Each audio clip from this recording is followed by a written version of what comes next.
हरे कृष्णा कृष्ण कृष्ण हरे हरे, हरे राम राम राम हरे हरे, हरे कृष्णा कृष्ण कृष्ण हरे हरे, हरे राम राम राम हरे हरे, हरे कृष्णा कृष्ण कृष्ण हरे हरे, हरे राम राम राम हरे हरे। हरे कृष्णा।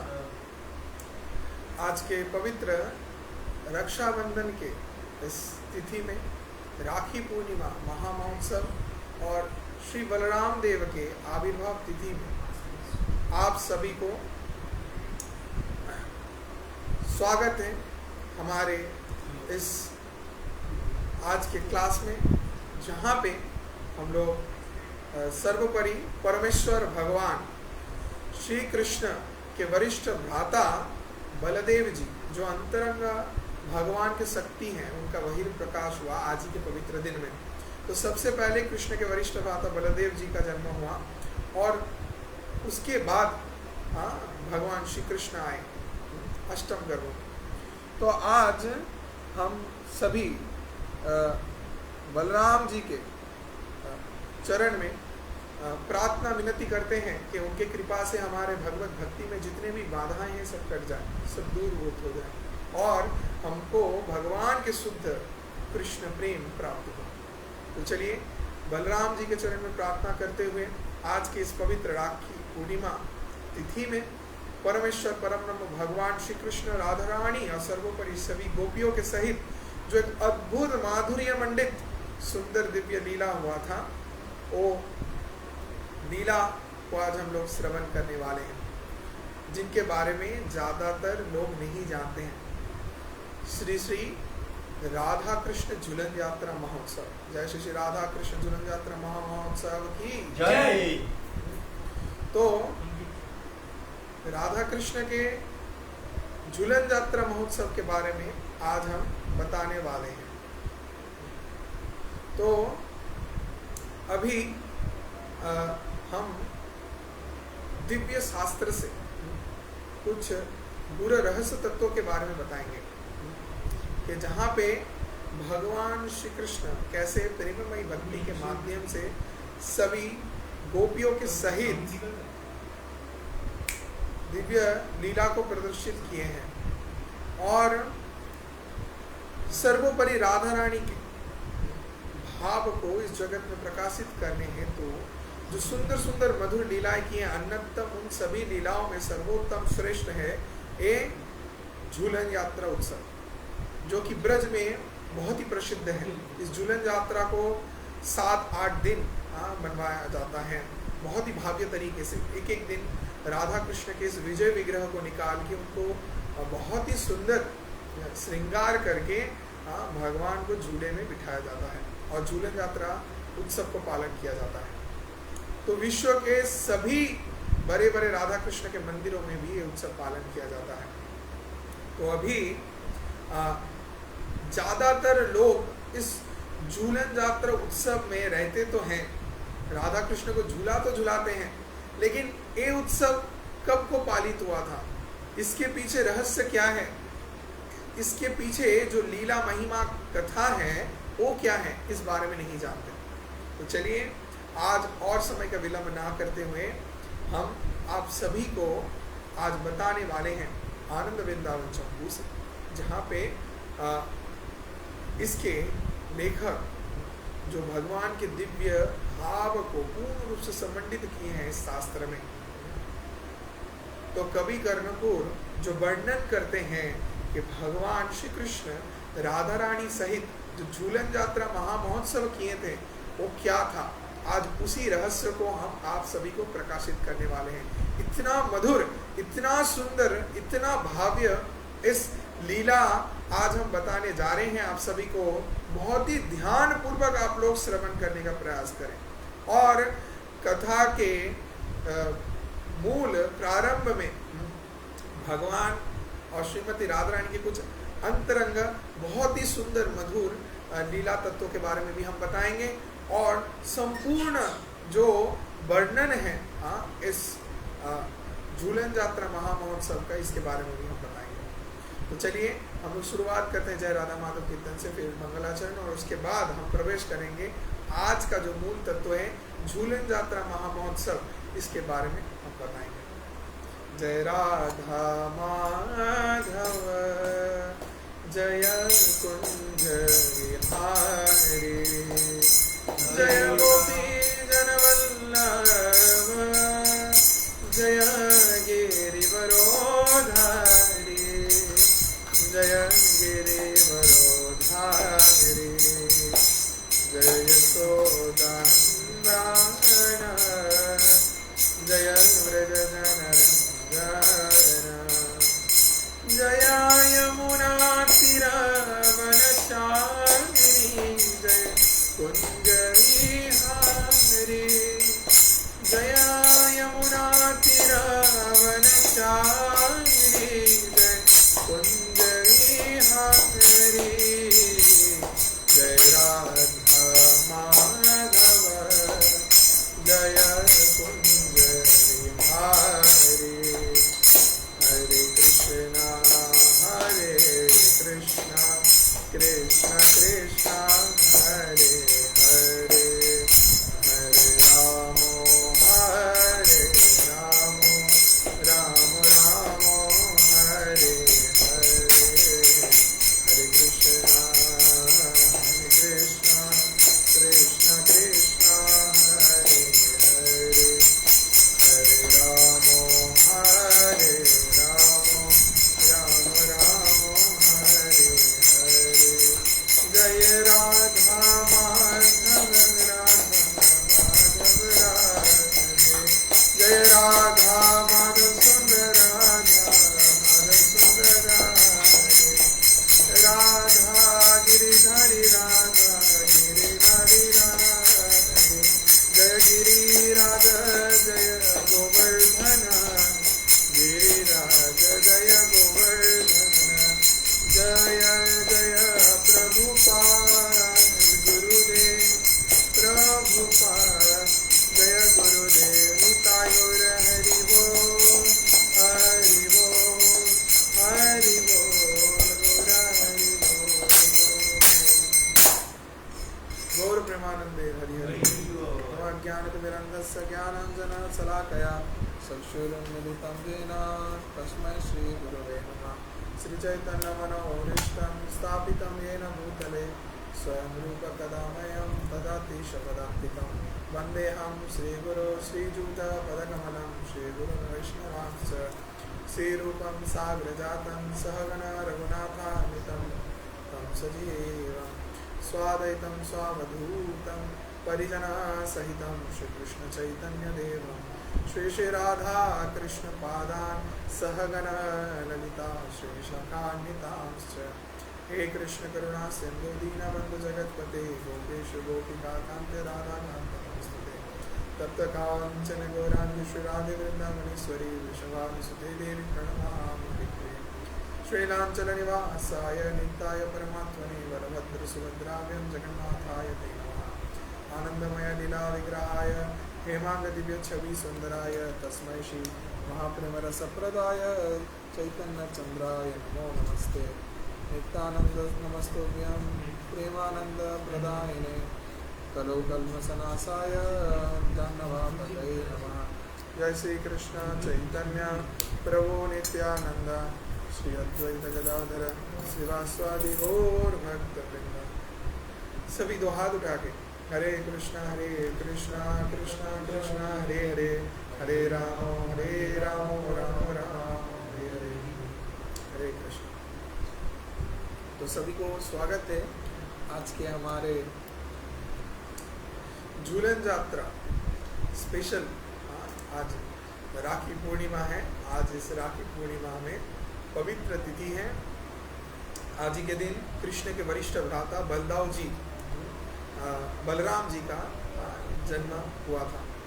तो इस पूर्ण लग्न में हम लोग आज भगवान श्री कृष्ण के अन्यतम श्रेष्ठ लीला भगवान के झूलन यात्रा लीला के बारे में आज श्रवण करने वाले हैं। तो बहुत ही ध्यान पूर्वक सुनिए, बहुत सुंदर मधुर मधुर लीला है। जैसे कृष्णचंद्र भगवान की जय, श्रीमती राधा रानी की जय, ब्रज भूमि वृंदावन धाम की जय, श्री कृष्ण बलराम की जय, अनंत कोटि गोपी वृंद की जय, श्री रास रसारंभी वंशी वट तटस्थित कर्षणैक सने गोपी गोपीनाथ श्री हस्तुनः श्री श्री गोपीनाथ भगवान की जय, राधा वल्लभ जी लाल की जय, राधा रमण लाल की जय। हरे कृष्ण। तो लीला ऐसे प्रारंभ होता है जहाँ पे परम ब्रह्म भगवान श्री कृष्ण जो अपने हृदय के अंदर उपस्थित उनके अंतरंगा शक्ति आह्लादनी शक्ति को प्रकट किया इस धराधाम में, जिसके माध्यम से वो माधुर्य रस के अंदर जो भाव तत्व है उसको आस्वादन करेंगे। तो इसके लिए भगवान श्री कृष्ण अनंत कोटि गोपियों को राधा रानी से प्रकाशित किए। तो जितने भी गोपीगण हैं सब गोपी कौन है? राधा रानी के शक्ति के प्रकाश। जैसे भगवान श्री कृष्ण के मूर्त शक्ति के प्रकाश हैं संकर्षण, प्रद्युम्न, अनिरुद्ध, वासुदेव आदि, जैसे बलराम जी, और फिर अनंत गोप सखा ब्रजवासी के भक्त वृंद, ये सब वैसे ही राधा रानी से प्रकट हुए सभी गोपीगण। तो जितने भी अनंत कोटि गोपी हैं सब कहाँ से प्रकट हुए हैं? श्रीमती राधा रानी से। तो समय ऐसा आता है लीला कि जहाँ पे भगवान श्री कृष्ण वृंदावन में राधा रानी के सहित बहुत सारे अद्भुत आनंद आस्वादन करने के लिए कुछ घटनाओं को बनाते थे, सृष्टि करते थे। भगवान की इच्छा अनुसार सब कुछ होता है इस त्रिभुवन में। तो भगवान बताते हैं भागवत गीता में, अहम बीज प्रदप पिता, सर्वोपरि बीज प्रदानकारी पिता कौन है? भगवान श्री कृष्ण। तो कृष्ण सर्वोपरि बीज प्रदानकारी पिता है। तो सब कुछ कृष्ण की इच्छा अनुसार होता है। तो राधा रानी का प्राकट्य, राधा रानी का विवाह, राधा रानी का घर संसार, सब कुछ कृष्ण की इच्छा से हुआ। अब आपका प्रश्न हो सकता है, प्रभु राधा कृष्ण के अंदर इतना श्रेष्ठोत्तम प्रेम था तो दोनों का विवाह हुआ और दोनों एक साथ रहते हैं, ये अलग से राधा रानी का क्यों विवाह संवादित हुआ? और फिर कृष्ण क्यों अलग से विवाह के बाद में भी उनसे मिलने जाते थे? तो ये सभी रस तत्वों को समझने के लिए आपको भगवत भक्ति के बहुत उन्नत स्तर पे पहुंचना पड़ेगा। गुरु की कृपा से, शास्त्रीय ज्ञान के माध्यम से ऐसे ही आप इस चीज को समझ नहीं सकते। और सर्वोपरि जो चीज चाहिए वो है कृष्ण प्रेम। बिना कृष्ण प्रेम के हम लोग कृष्ण को जान नहीं सकते। कृष्ण शक्ति बिना ना ही कृष्ण, हमेशा कृष्ण ही वो प्रेम देंगे, कृष्ण ही वो शक्ति देंगे जिसके माध्यम से हम भगवान को जान पाए। तो ये जो भगवान के अनंत लीलाएं हैं, इतने सारे राक्षसों को कृष्ण मारे, बकासुर, तृणावर्त, धेनुकासुर, अरिष्टासुर, तो ऐसे अनंत राक्षसों को मारे, ब्रजवासियों को रक्षा किए। नौका विहार लीला आता है, फिर गोवर्धन लीला आता है। तो ऐसे ही मान घाटी में मानभंजन लीला आता है। तो उनमें सर्वोत्तम बहुत ही प्रसिद्ध लीला है झूलन महोत्सव का लीला, लेकिन बहुत ही कम लोग इसके बारे में जानते हैं, बहुत ही कम।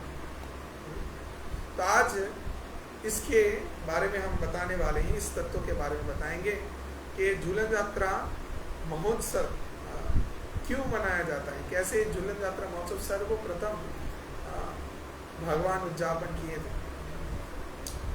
तो सभी बोलिए ओम नमो भगवते वासुदेवाय, ओम नमो भगवते वासुदेवाय, ओम नमो भगवते वासुदेवाय, ओम नमो भगवते वासुदेवाय, ओम नमो भगवते वासुदेवाय, ओम नमो भगवते वासुदेवाय।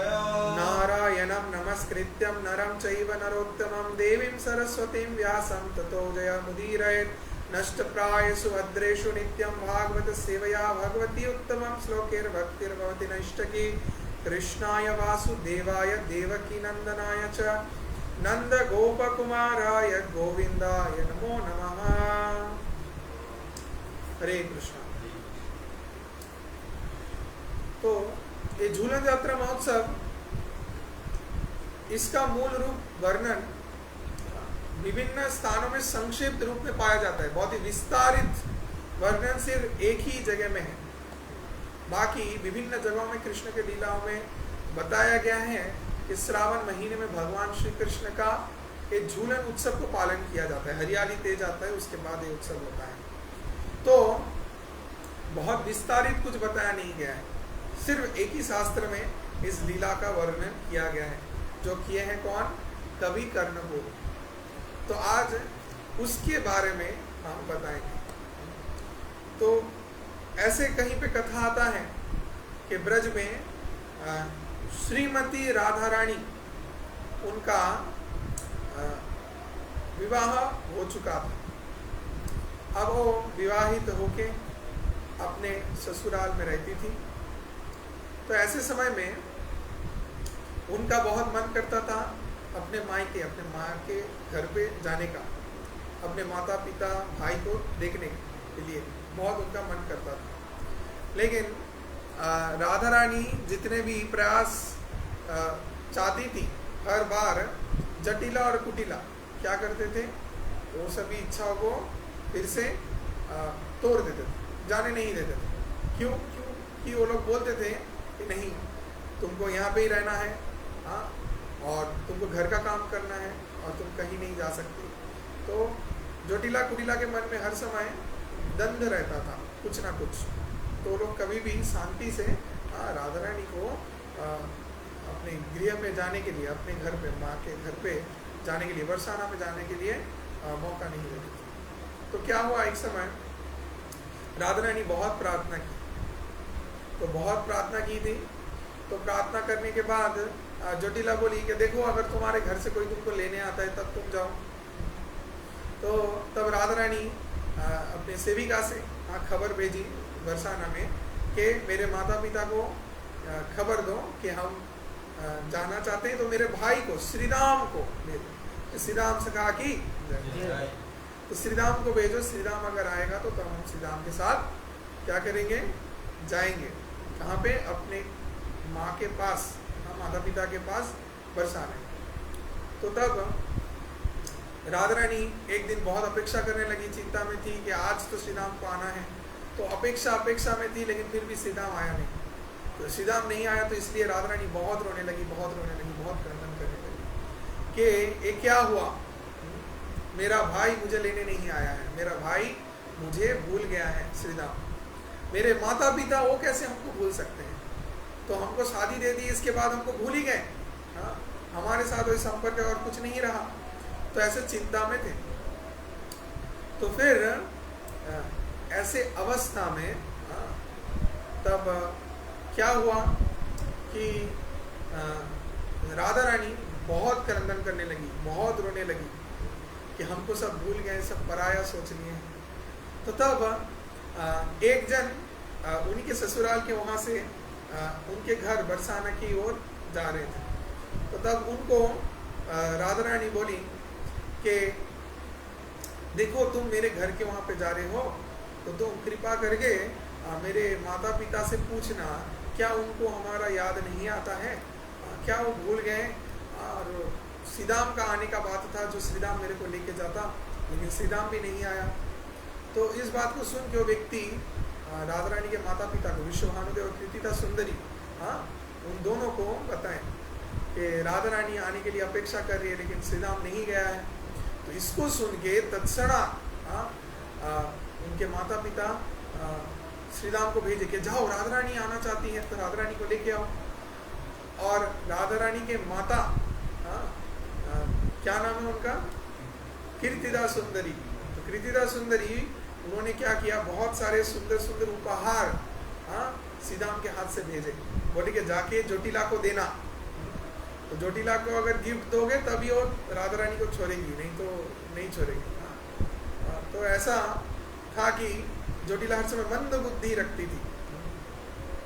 जटिला कुटिला, सास और ननद दोनों हर समय क्या करती थी राधा रानी के पीछे लगे रहते थे, उनको कष्ट प्रदान।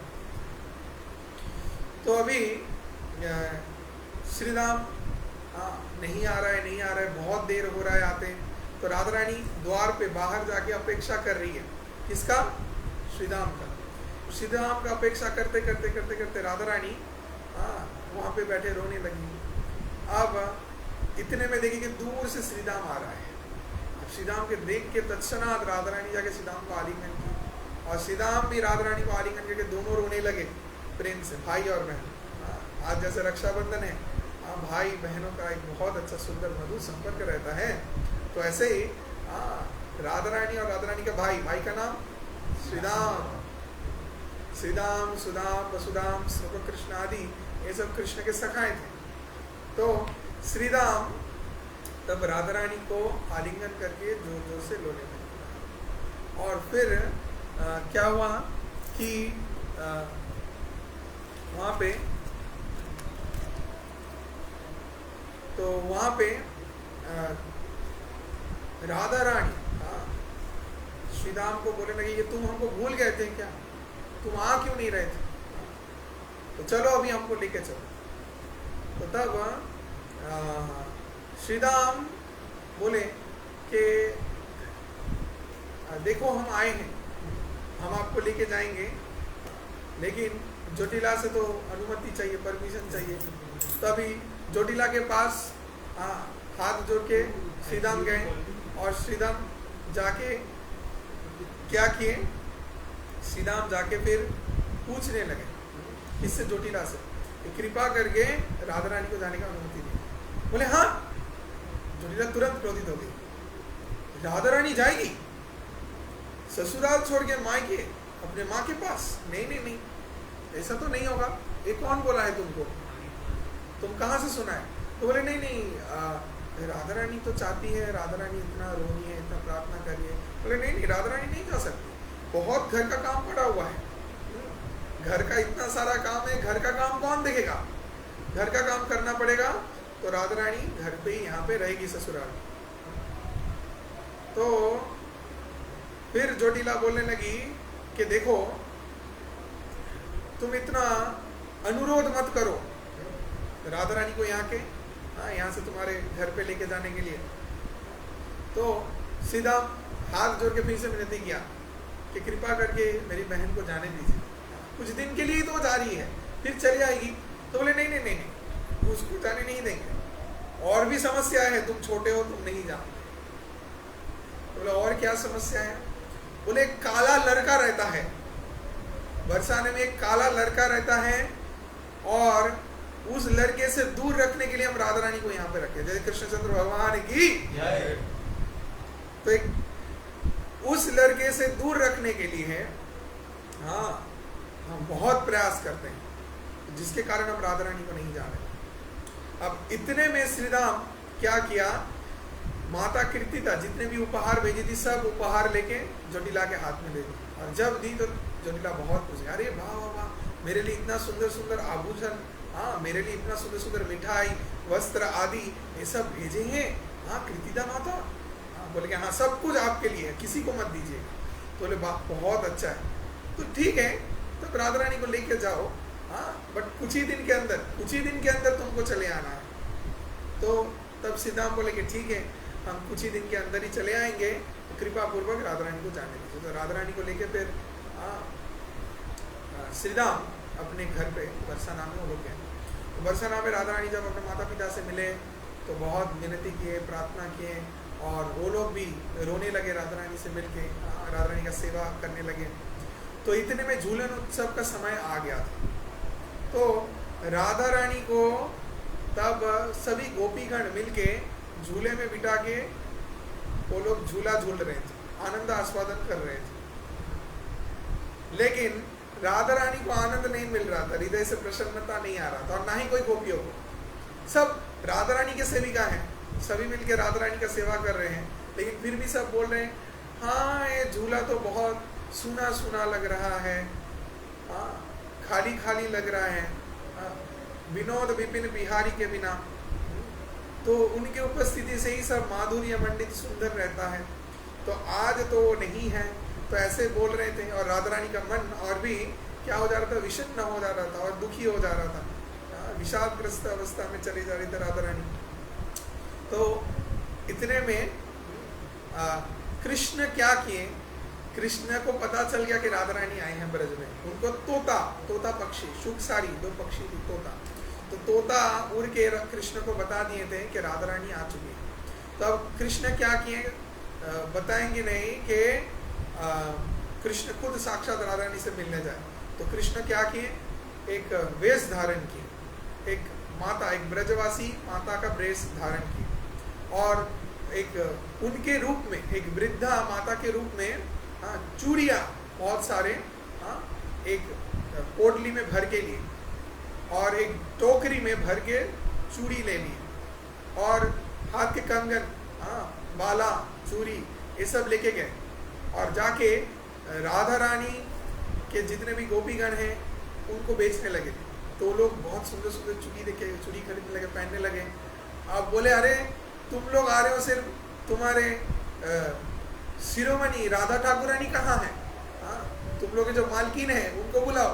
बोले वो सबसे मिलते नहीं है, तो उनको जो पसंद है हम लोग लेके जा रहे हैं तुमसे। बोले नहीं, उनको लेके आओ, उनके हाथ में होगा कि नहीं, उनके हाथ में हम पहना के देखेंगे।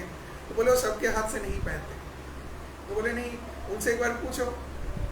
तो राधा रानी तो उत्साहित नहीं थी। फिर भी ललिता विशाखा समझे कि कहीं ना कहीं कृष्ण का कुछ इच्छा है, जिसके कारण शायद कृष्ण आ सकते हैं, तो राधा रानी को श्रृंगार करना चाहिए। तो राधा रानी को पकड़ के लेके आए, और कृष्ण जो कि छुप के उस चूड़ी बेचने वाली के रूप से आए थे। तो वो क्या किए, चूड़ी पहनाने लगे हाथ में, सुंदर सुंदर कंगन सब पहनाने लगे राधा रानी के हाथ में। तो ऐसे फिर दोनों वहाँ पे बहुत ही आनंद आस्वादन किए, लीला किए, और बाद में कृष्ण पकड़े गए तो कृष्ण वहाँ से भागे। तो फिर कभी कृष्ण गायों के दूध, ननी, दही आदि बेचने के लिए जाते थे, और जाके राधा रानी के सहित मिलन करके, दर्शन करके राधा रानी को आते थे। तो ऐसे छुप छुप के कृष्ण जाते थे और जाके दर्शन करके आते थे इस झूलन यात्रा के महोत्सव के समय। तो ऐसा वर्णन आता है। अब इसको छोड़ के और भी गुह्यतम रहस्य, जो हमारा झूलन यात्रा महोत्सव है, इसका महिमा कथा गाया गया है एक शास्त्र, जहाँ पे कवि कर्णपुर उन्होंने लिखा है बहुत ही सुंदर भाव्य तरीके से, जहाँ पे जो भाषा का प्रयोग किया गया है, वो सभी अलंकार जो व्यवहार किए गए हैं बहुत ही उत्कृष्ट स्तर का है, एकदम उत्कृष्ट स्तर। और जो बंगाली लैंग्वेज में है, पर बड़े बड़े स्कॉलर्स लोग उसको पढ़ के वो समझ नहीं पाएंगे उसका अर्थ, कि उसका अर्थ क्या है। उसका इतना उच्च कोटि का भाषा का प्रयोग किया गया है। हम लोग क्या करते हैं, कोई भी अनुभूति के लिए एक ही शब्द यूज कर देते हैं, वहाँ पे ऐसा नहीं है। वहाँ पे हर एक अनुभूति का, हर एक फीलिंग के लिए एक एक अलग वर्ड्स, और एक विषय को व्यक्त करने के लिए इतना बड़ा सेंटेंस, मतलब सिर्फ एक घटना के पैर में सोने का जो सेकल्स रहता है, जो चेन रहता है, चेन, उसको लगाया गया है। इतना ही इसका वर्णन करने के लिए 3-4 लाइन, और उसमें भी इतने बड़े बड़े वर्ड्स, इतने बड़े बड़े शब्द और अलंकार को व्यवहार किए कवि कर्णपुर, जिसका अर्थ समझते हम लोग को बहुत समय लग जाए। हमने इस लीला को 3 बार पढ़ के फिर हम इसका अर्थ उद्धार कर पाए, और वो भी बहुत सारे चीज़ों का अर्थ समझ भी नहीं पाए। ठीक है, बहुत सारे चीज़ों का अर्थ समझ भी नहीं पाए। तो अभी हम एकदम टेक्स्ट से पकड़ के उसका लीला बता रहे हैं, लेकिन लाइन वाइज नहीं बता रहे, क्योंकि लाइन अगर बोलेंगे तो हर एक शब्द का अर्थ हमको एक्सप्लेन करना पड़ेगा, और ऐसे अगर करें तो हमको 5 दिन लगेगा उस लीला को, इस लीला को बोलने के लिए, ठीक है, क्योंकि उसका इतना माधुर्य है हर चीज का, तो इतना उच्च कोटि का भाव, इतना एलिट क्लास, ए क्लास भाषा का प्रयोग ऐसा हमारे संस्कृति में कहीं पे दिखता नहीं है। तो वैष्णव समाज में, वैष्णव संस्कृति में सबसे बड़ा एक भयंकर रूप से आश्चर्यजनक, ये जो सृष्टि किया गया है, कवि कर्णपुर ने लिखा है, तो इसको पढ़ने के माध्यम से हम लोग समझ सकते हैं ये क्या है। बहुत ही उच्च कोटि का भाव है। तो वहां से पढ़ के हमने जो कुछ भी समझा, हमने जो समझा उस चीज को हम आपको वर्णन करने का प्रयास करेंगे, ठीक है। बहुत कुछ डिटेल्स है, बहुत डिटेल्स, एक पेड़, पेड़ का शाखा, पेड़ का पत्ता, सब चीज का डिटेल्स है, ठीक है। मतलब इतना डिटेल्स, तो इसीलिए हम प्रयास करेंगे जिससे आप लोग समझ पाए, इस तरीके से आप सभी को वर्णन करने का, बहुत ही सहज सरल तरीके से, जिससे संपूर्ण लीला आप समझ पाएंगे। लीला बड़ा है, ठीक है, बहुत बड़ा है। हम प्रयास करेंगे समय के अंदर जितना हो पाएगा हम वर्णन करेंगे, ठीक है। हरे कृष्ण। जय श्रीमती राधा रानी की जय, कृष्णचंद्र भगवान की जय, गोपी वृंद की जय। तो एक समय का कथा था जहाँ पे शुरुआत ऐसे हो रहा है कि वृंदावन के एक दृश्य को दिखाया जा रहा है। वृंदावन में जमुना के तट पे एक स्थान है, तो जो स्थान है उस स्थान का नाम वर्णन नहीं किया है। बोला गया है वो स्थान इतना सर्वोत्तम श्रेष्ठ है, उस इतना महिमा मंडित है, और वो इस त्रिभुवन के पड़े हैं कि उसका माधुर्य कभी क्या वर्णन करेंगे, जिसके कारण सिर्फ बताया गया है कि जमुना के तट पे एक स्थान था, और उस स्थान कैसा है, एक माठ जैसा बड़ा सा, और माठ में चारों तरफ से, चारों दिशाओं से क्या थे, गुल्म वृक्ष थे, लताएं, और सभी एक दूसरे को पकड़ के आलिंगन किए हुए थे, अर्थात एक पैर के साथ एक पैर जुड़ा रहता है, आलिंगन किया रहता है, वैसे था। अभी भी आप अगर वृंदावन में जाएंगे, निधि वन में जाएंगे, और भी विभिन्न भगवान के जो रासस्थली हैं, कि वन में रासमंडल है, तो वहाँ पे आपको दिखने को मिलेगा ऐसा। तो वहाँ पे जो पेड़ हैं सब छोटे छोटे पेड़ रहते हैं और एक दूसरे से जकड़े रहते हैं सभी पेड़, तो बहुत ही आश्चर्य है, अद्भुत है ये चीज। तो वहाँ पे जितने भी ऐसे पेड़ थे चारों तरफ से, सब एक दूसरे को जकड़ के आलिंगित किए हुए परिवेष्टित थे, और फिर वहां पे जो बीच में माठ था वो जगह खाली था।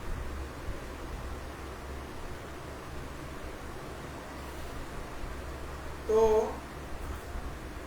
उस स्थान में क्या था कि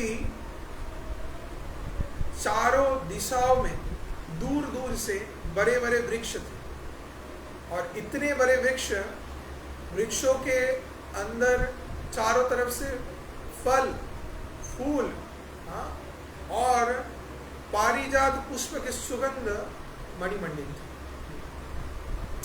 और जितने भी वृक्ष थे, वृक्षों के ऊपर पक्षियां बैठ के मधुर धुन से भगवान का गुण महिमा गा रहे थे। ऐसा अद्भुत सुंदर मधुर शोभा था चारों तरफ विराजित।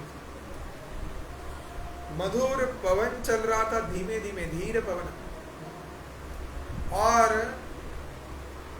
जिसको बोलते ड्रिजलिंग बोलते, ड्रिजलिंग बारिश होता है हल्का सा, वैसा ड्रिजलिंग हो रहा था, हल्का, सूक्ष्म रूप से चारों तरफ से वो पानी का ऐसा प्रवाह चल रहा था। और क्या था, और जहां पे भगवान के आगमन होगा, इसका एक मधुर सूचना वृंदावन के चारों जगहों में, सब स्थानों में प्रकाशित हो चुका था कि भगवान आएंगे, जिसके कारण उस स्थान को सजाने के लिए वन देवी, जो वन के देवियां हैं, तो सभी मिलके उस मधुर स्थान को श्रृंगार कर रहे थे, सजा रहे थे सुंदर तरीके से। तो अभी उस समय जितने भी दूर से गुल्म वृक्ष आदि थे, वो देख के लग रहा था कि प्राचीर बन चुका है, प्राचीर दूर से बड़ा, चारों तरफ से प्राचीर बन चुका है, जिसको वर्णन किया गया है कि नील इंद्रमणि समा, अर्थात नील इंद्रमणि जैसा होता है। लग रहा था कि सभी पत्तों से, वृक्षों से जो प्राचीर बना हुआ है, ये इंद्रनील मणि से रंचित बनाया हुआ है। भगवान का जो नित्य वैकुंठ धाम है, गोलोक वृंदावन है, तो वहाँ पे सभी दीवार किससे बने रहते हैं? मणि, मुक्ता, कौस्तुभ मणि, इंद्रनील मणि आदि इस सब चीजों से बने रहते हैं। तो वर्णन में ऐसा आ रहा है कि वैसे इंद्रनील मणि से चारों तरफ प्राचीर बना हुआ था। फिर जहां पे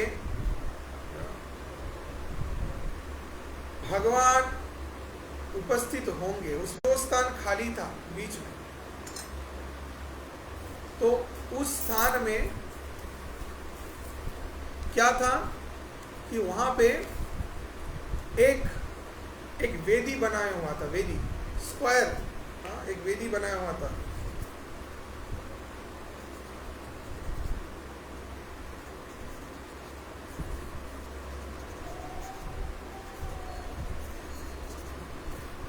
तो जो वेदी बनाया हुआ था उसका वर्णन ऐसा आता है कि वो सोने से बनाया हुआ था। वो जो वेदी था वो सोने से एक वेदी बनाया हुआ था, कंचन से। किससे? कंचन। कंचन कथा का अर्थ क्या होता है?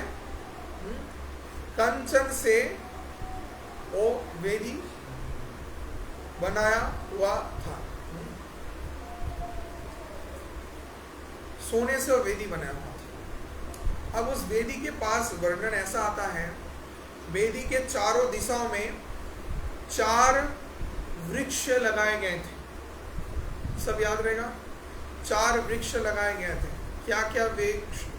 वो वृक्षों का नाम है हरिचंदन वृक्ष। क्या वृक्ष? हरिचंदन वृक्ष। तो हरिचंदन वृक्ष लगाए गए थे।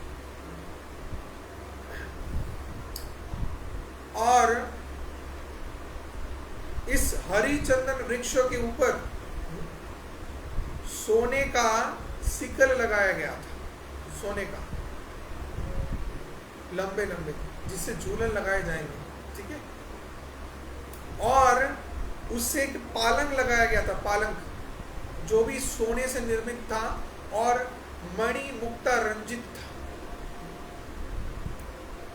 और उस पालंग के ऊपर, सिंहासन के ऊपर साक्षात कृष्ण और राधा रानी विराजित होंगे, जिसके कारण उसको सुंदर तरीके से, भव्य तरीके से सजाया गया। अब वो जो स्थान था, उस स्थान के चारों तरफ, जैसे हम बोले कि इंद्रनील मणि समा, वृक्षों के गुल्म से, लताओं से जो प्राचीर बना हुआ था, उस प्राचीर को वन देवीगण आके सजा रही थी। किससे? विभिन्न प्रकार के फूल, फल, चामर, रेशम वस्त्र, मणिमुक्ता आदि से सजा रहे थे। क्या क्या चीजों से? फूल, फल, रेशम के वस्त्र, सुंदर सुंदर रंगीन वस्त्रों से, और मणिमुक्ता, चामर से सजा रहे थे सुंदर तरीके से। तो ये जो फूल फल सुंदर तरीके से सजा रहे थे, ये सब ऐसा नहीं कि जैसे हम लोग डेकोरेट करते हैं।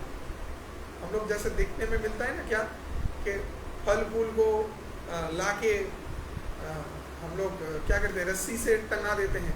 हाँ, रस्सी से लगा रहे हैं। जहाँ पे एक आम का वृक्ष है और उसमें हम लोग तरबूज लगा रहे हैं। फिर हम लोग क्या है, एप्पल लगाते हैं, पाइनएप्पल लगाते हैं, बनाना लगाते हैं, सब कुछ एक क्या करते हैं, रस्सी से बांध के लगा देते हैं। तो यहाँ वहाँ पे ऐसा नहीं था। वहाँ पे कैसा था, वहाँ पे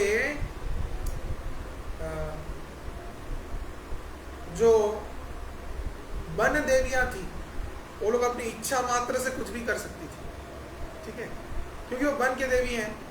उनकी इच्छा से सब पेड़ पौधे में फूल फल आ जाते हैं।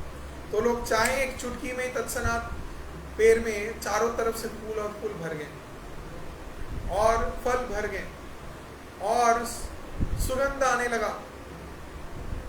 तो उन लोगों को अलग से जाके रस्सी से बांध के फल लगाना नहीं पड़ा, डुप्लीकेट।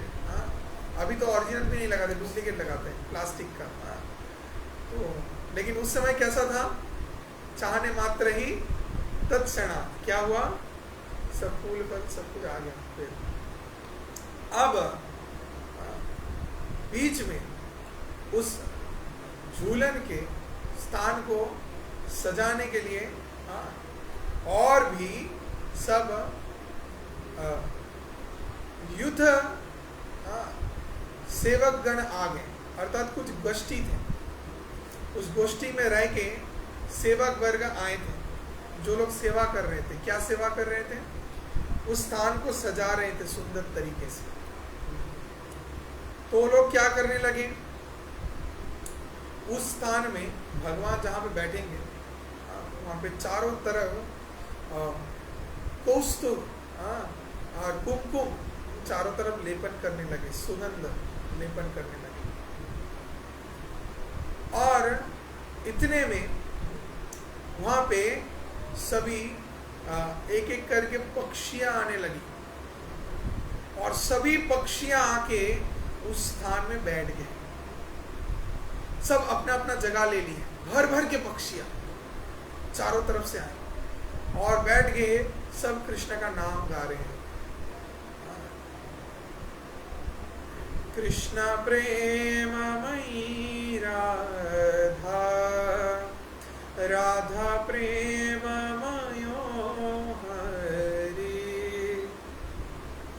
जीवनेन धने नित्यं, राधा कृष्ण मतिर्मम। तो सभी पक्षियाँ गाने लगी राधा कृष्ण की गुण महिमा, और सभी त्रिभुवन को आकर्षित करने लगी। इतना मधुर तरीके से गा रही हैं। ऐसे पक्षियाँ देखें, पक्षियों को कभी ऐसे गाते नहीं सुने। वो सब भगवान के सेवक सेविका करते थे। वो लोग जो गा रहे थे, इतने मधुर भाव्य तरीके से गा रहे थे कि जिसका क्या वर्णन करें। तो क्या हुआ तब कि उस समय भगवान आएंगे इसको चिंता करके, और भी जितने पशु थे वन में सब दौड़ के आने लगे, सब दौड़ दौड़ के आने लगे, जितने भी पशु थे। तो वो सभी आकर्षित होने लगे और कृष्ण के ध्यान में मग्न थे।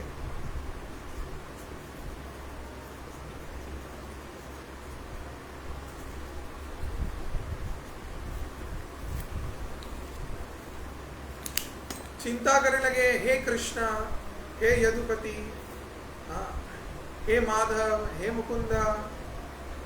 तो उनका नाम स्मरण करते हुए वन के जितने भी पशु थे एक एक करके सब आके जगह जगह में बैठ जा रहे थे। जितने भी हरिण थी, हरिण हिरनिया सब दौड़ के आए और आके एकदम मंत्र मुग्ध हो गए, एकदम स्थिर हो गए कवि कर्णपुर ऐसा वर्णन कर रहे हैं कि जितने भी हरिण थे, हिरनियां थी, तो सब दिखने में लग रहे थे कि एक चित्रकार जैसे चित्र में हरिण बनाते हैं और उसमें हरिण एकदम स्थिर होके चुप होके एक स्थान में रहते हैं, वैसे ही सब चुप होके स्थिर थे।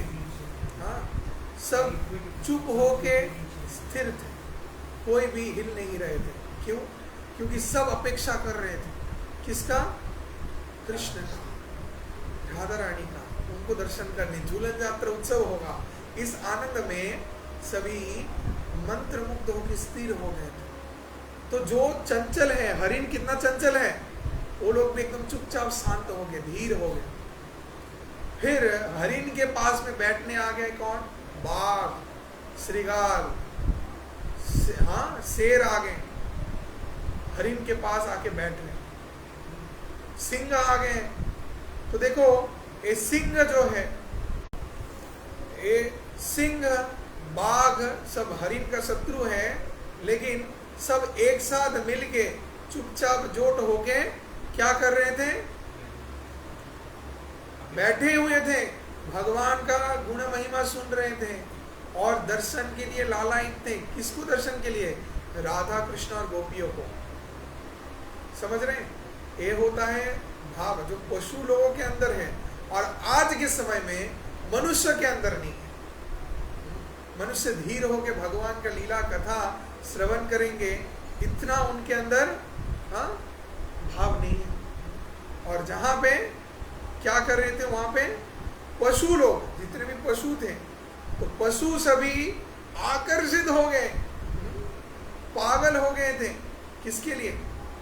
भगवान के उस दिव्य रूप को दर्शन करने के लिए। तो तब इस समय में क्या हुआ कि भगवान राधा कृष्ण बैठेंगे उस पालंग दोलने के ऊपर, वहां पे एक चांदवा लगाया गया। चांदवा जानते हैं? चांदवा एक ऊपर का शेड लगाया जाता है। तो एक चांदवा लगाया गया, किस लिए?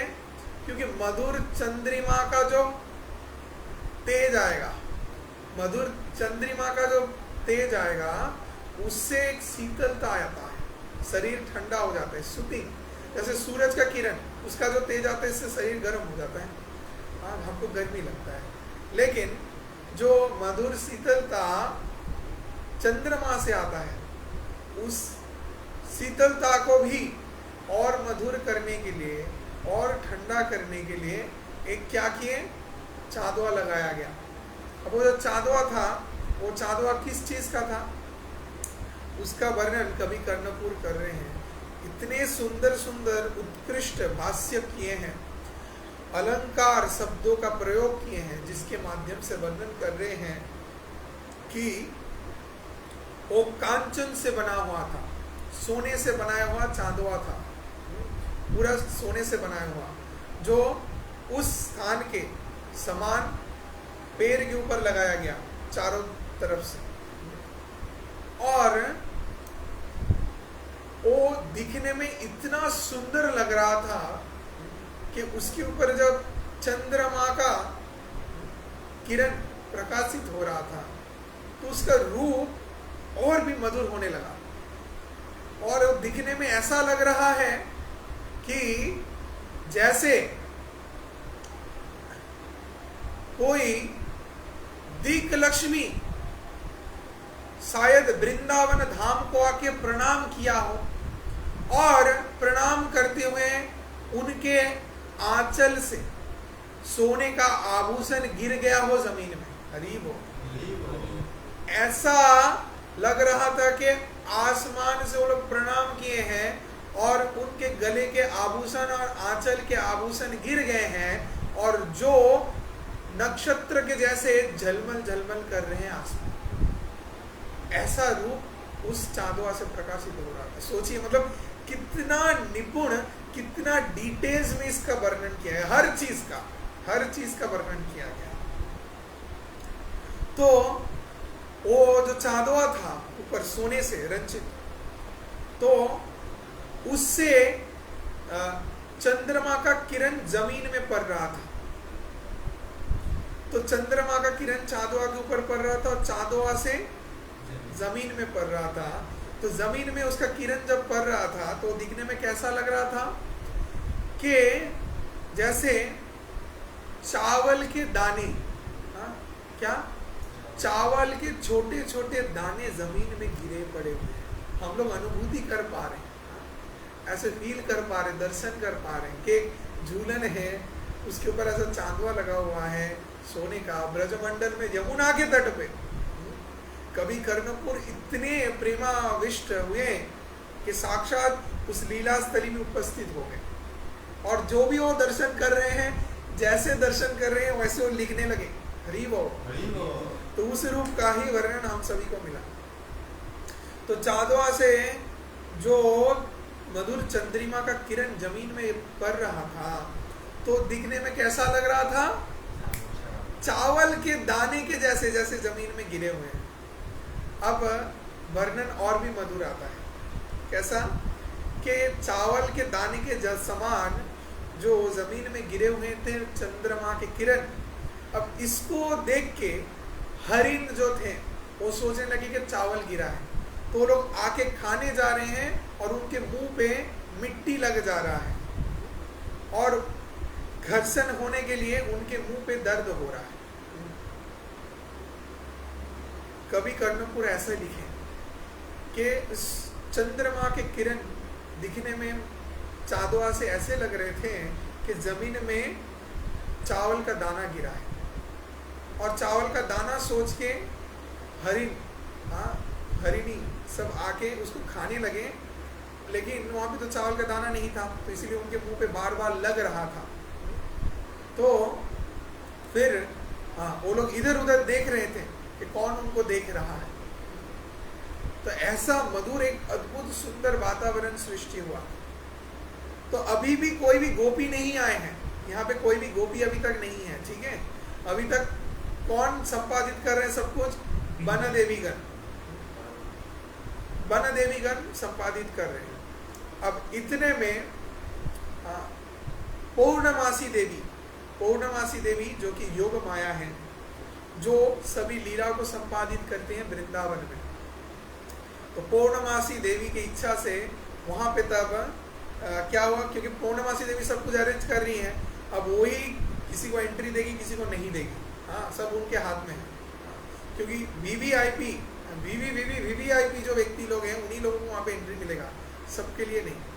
तो क्या की, और भी बहुत सारे खास झूलन बनाई। तो एक झूलन नहीं था, एक झूलन था जो मूल किसके लिए, राधा कृष्ण का था, उसको छोड़ के भी और भी बहुत सारे झूलन बनाए गए थे।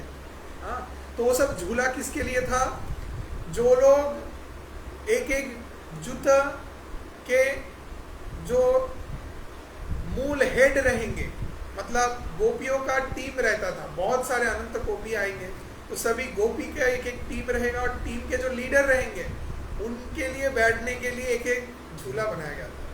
अंडरस्टैंडिंग, समझ रहे हैं। बाकी गोपी लोग सब खड़े रहेंगे, लेकिन जो लीडर लोग हैं तो लोग ऐसे खड़े रहेंगे, उनके लिए बैठने का व्यवस्था किया जाए, तो उसलिए उनके लिए क्या झूला बनाया गया। तो पौर्णमासी इच्छा से वो सब बन रहा था। अब उन सबको श्रृंगार करने के लिए तब उधर आई साक्षात वृंदावन की अधिष्ठात्री देवी तुलसी महारानी। जय श्री तुलसी महारानी की जय। तो तुलसी महारानी आई। अब तुलसी महारानी अपने मंजूरीगण जो उनके सेविका है, उनके असिस्टेंट, उन सबको सेवा में लगा दी। तो देखो, समझो बात को, ये जो चीज है क्या समझाया जा रहा है कि सेवा, सेवा ही मूल है, जिससे हम लोग राधा कृष्ण को दर्शन कर पाएंगे, उनके कृपा को प्राप्त कर पाएंगे। बिना सेवा के नहीं होगा।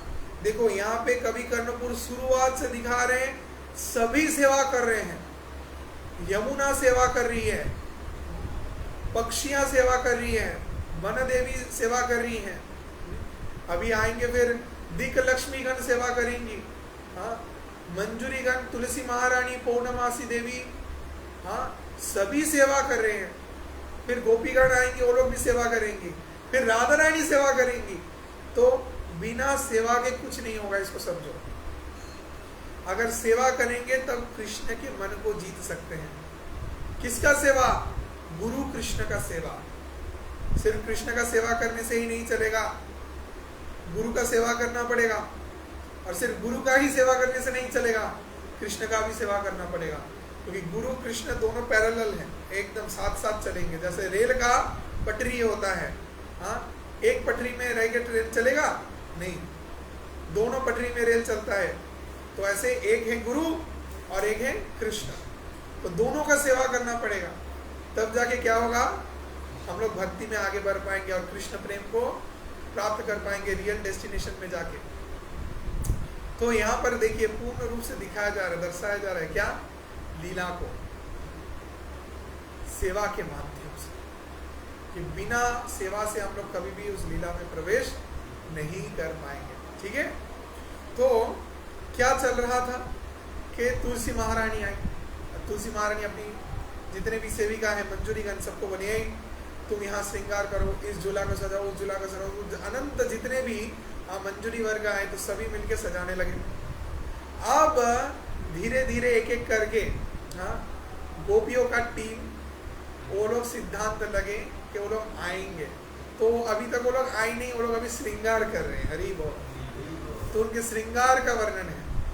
क्या वर्णन है? उनके श्रृंगार का।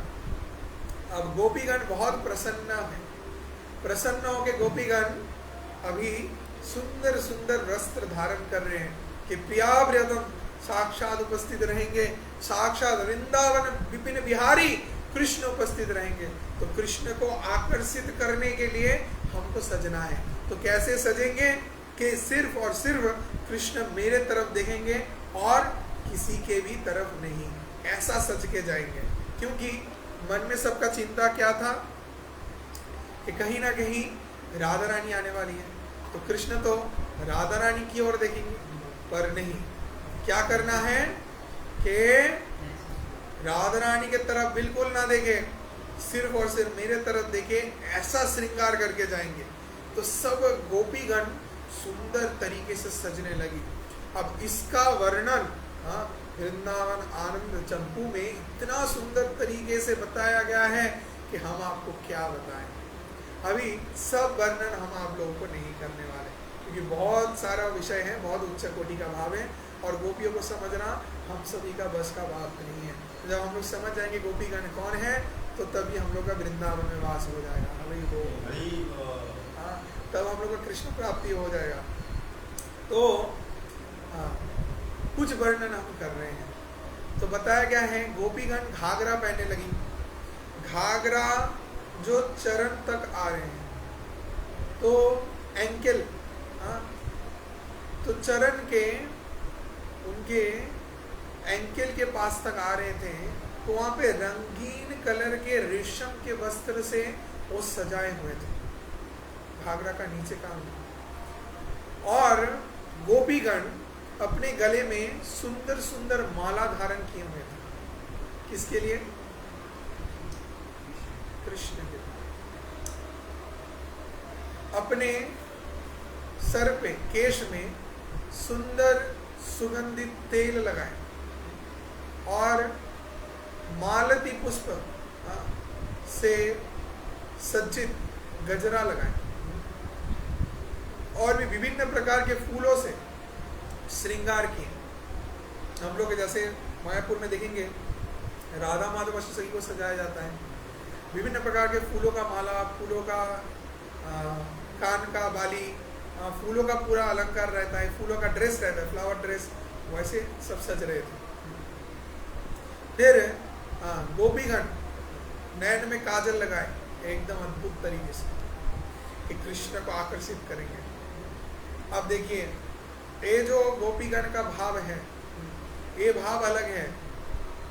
पहली बात हम आप लोगों को सभी को समझा देना चाहते हैं, ये सब जो लीलाएं हैं ये भगवान के दिव्य लीलाएं हैं, जड़ जगत के लीलाएं नहीं है। इस जड़ जगत में सब क्या होता है, इंद्रिय तृप्ति के पीछे दौड़ते हैं, सब जागतिक काम वासना को भोग करने के पीछे दौड़ते हैं। ठीक है, तो इसमें कोई साध नहीं है, कोई आनंद नहीं है। ये सब क्या 2 दिन का मिलना फिर झगड़ा होके बिछड़ना, हाँ, सिर्फ प्यार, शादी, फिर डिवोर्स, फिर पति पत्नी को मार डालता है, पत्नी पति को, उसके माँ बाप को, सबको मार डालता है। तो यही सब घटनाएं रोजाना आ रहे हैं, अभी बहुत हाईलाइटेड है आज। हालांकि अभी हम बहुत ज़्यादा एग्जांपल्स अभी के समय का नहीं देना चाहते, क्योंकि बहुत ही खास लीला के अंदर हम प्रवेश किए हुए। तो रेगुलर न्यूज़ में आ रहा है कितना कुछ घटना है, हमको ज़्यादा बोलने का प्रयोजन नहीं। आप लोग खुद ही जानते हैं इस जड़ जगत का जो प्रेम है धोखाधड़ी है, धोखाधड़ी, पूरा धोखा देना है। एक स्त्री पुरुष को धोखा दे रहा है, पुरुष स्त्री को धोखा दे रहा है, कुछ प्यार नहीं है, सब सेक्स है, हाँ, सब काम वासना भोग करना है, इस शरीर को तृप्त करना है। इस जड़ जगत में कोई प्यार नहीं है। शास्त्र में क्या बताया गया है? प्यार तो सिर्फ प्रिया प्रियतम के सहित होता है। कृष्ण राधा रानी के अंदर जो प्यार है वही पूर्ण शुद्ध प्रेम है। और जीव जब परमात्मा से प्रेम करता है, चेतन से जब परम चेतन का प्रेम होता है, वो है प्रकृत प्रेम। अर्थात भक्त और भगवान के अंदर जो प्रेम है वो प्रकृत प्रेम है। वो कोई भी रति के अंदर हो सकता है, वात्सल्य रति, माधुर्य रति, दास्य रति, शांत रति, कोई भी रति, कोई भी भाव से, कोई भी रस से प्रेम कर सकते हैं। कृष्ण आपके सखा हो सकते हैं, कृष्ण आपके संतान के रूप से आप सेवा कर सकते हैं, कृष्ण के अपने प्रिया प्रियतम के रूप से, प्रेमिक के रूप से कृष्ण का सेवा कर सकते हैं, कृष्ण के दास बन के कृष्ण का सेवा कर सकते हैं, सखा बन के कृष्ण का सेवा कर सकते हैं। तो ऐसे हर एक भाव है, कोई भी भाव से कृष्ण को प्रेम करो, वो जो प्रेम होता है वो प्रकृत प्रेम होता है। बाकी जो कुछ भी इस जड़ जगत में, जड़ जगत इस जागतिक शरीर से शरीर का जो प्रेम होता है सब तुच्छ है, सब कष्टदायक है, सब क्लेशदायक है, और सभी से भयंकर रूप से जातना मिलेगा, कष्ट मिलेगा, और कुछ नहीं। ये सब प्रेम नहीं है, ये सब क्या है? काम है। शास्त्र में क्या बताया गया है? निजो इंद्रियो प्रीति वांछा तारे बोले काम। सभी बोलिए, निजो इंद्रियो प्रीति वांछा तारे बोले काम, कृष्ण इंद्रियो प्रीति वांछा धरे प्रेम नाम। कृष्ण इंद्रिय प्रीति वांछा, अगर कृष्ण के प्रीति साधन करने के लिए, कृष्ण के संतुष्टि के लिए अपने इंद्रियों को नियोजित करते, उसको क्या बोलते हैं? धरे प्रेम नाम। तब वो प्रेम नाम कहलाता है। हाँ, तब वो क्या होता है? प्रेम नाम कहलाता है। तो हम सभी को समझना है, क्या समझना है? कि प्रकृत प्रेम क्या है, प्रकृत प्रेम क्या है। इस जड़ जगत में जो प्रेम है वो प्रकृत प्रेम है।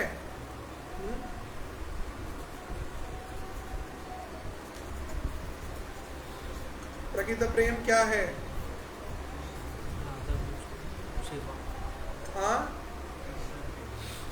प्रकृत प्रेम क्या है?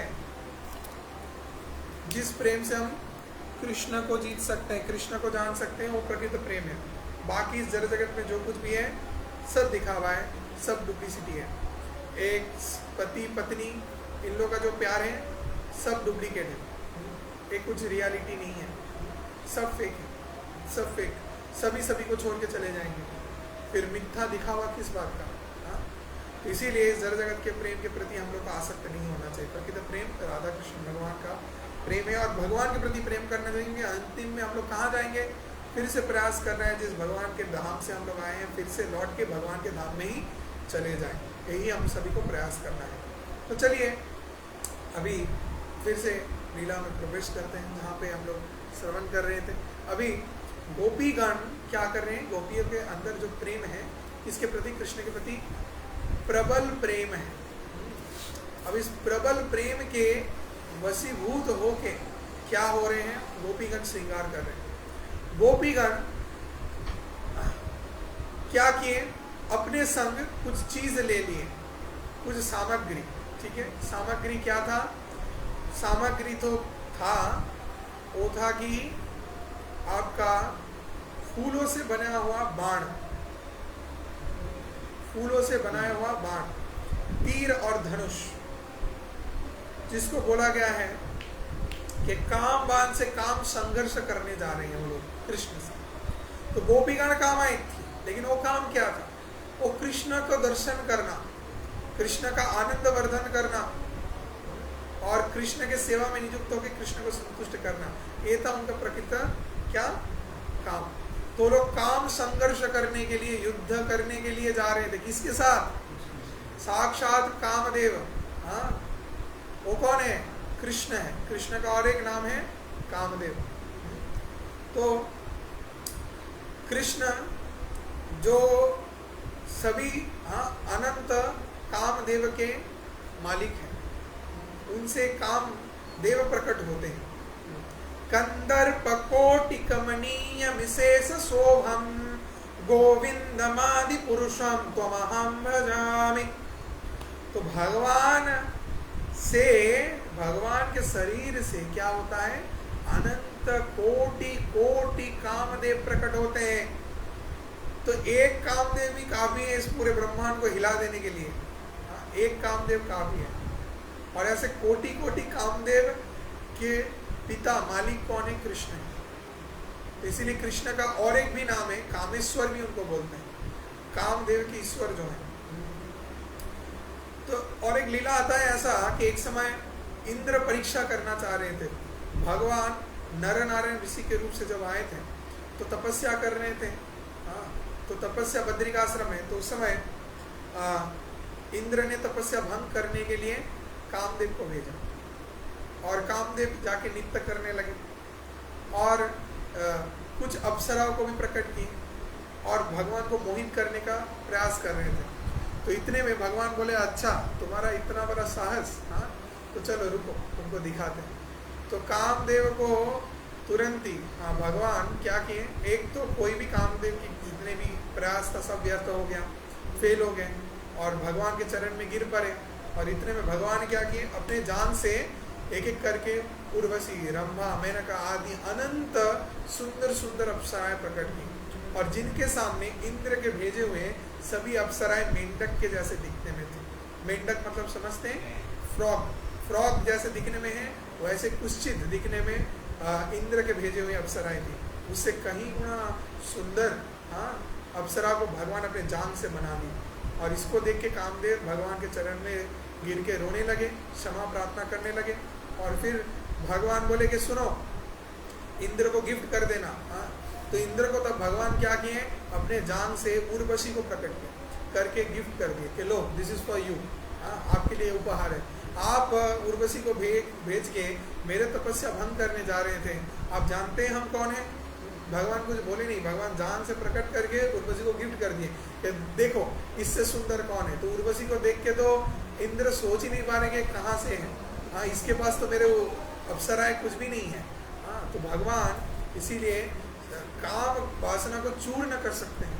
तो भगवान कामेश्वर है। तो जितने भी हमारे अंदर काम वासना होंगे ना, तो हमको क्या करना चाहिए? हमको भगवान श्री कृष्ण को दर्शन करना चाहिए। भगवान का दर्शन, क्या दर्शन करें? शास्त्र में बताया गया है भगवान का जो भ्रुकुटी है, भ्रुकुटी आईब्रोज, आईब्रोज के बीच में दर्शन करना चाहिए भगवान का। जब भी मन में प्रबल काम वासना आए तो आईब्रोज के बीच में दर्शन करना चाहिए भगवान श्री कृष्ण के, जिससे इंस्टेंट आपके काम वासनाएं तुरंत उधर ही खंडित हो जाएंगे। क्योंकि भगवान का जो आईब्रोज है, ठीक है, तो उसको माना गया है कि काम बाण है, क्यों? तीर के जैसा है। तीर धनुष होता है ना, धनुष, तो वो धनुष है और बीच में भगवान का जो तिलक है वो तीर के समान है। तो जो भी उसका रूप का ध्यान करता है, उसका मेडिटेट करता है, तो तत्क्षणात भगवान उस तीर को मार के उसके हृदय से काम वासना को भस्म कर देते हैं। हरि बोल। तो अभी जगत में सभी हम लोग क्या है, काम वासना पे पीड़ित हैं, तृप्त हैं, कष्ट प्राप्त कर रहे हैं, नहीं चाहते, इससे बचना चाहते हैं। तो क्या करना है? भगवान के उस भ्रुकुटी भृगु जगल में हम लोग को क्या करना है? ध्यान करना है, मेडिटेट करना है उस पॉइंट में, रूप को दर्शन करना। तो यहाँ पे गोपीगण तैयार हो रही है, क्या लेके? तीर धनुष लेके, और वो की पुष्प से बने हुए, उससे मारेंगे किसको? कामेश्वर को, कृष्ण को। क्या युद्ध करने जा रहे हैं?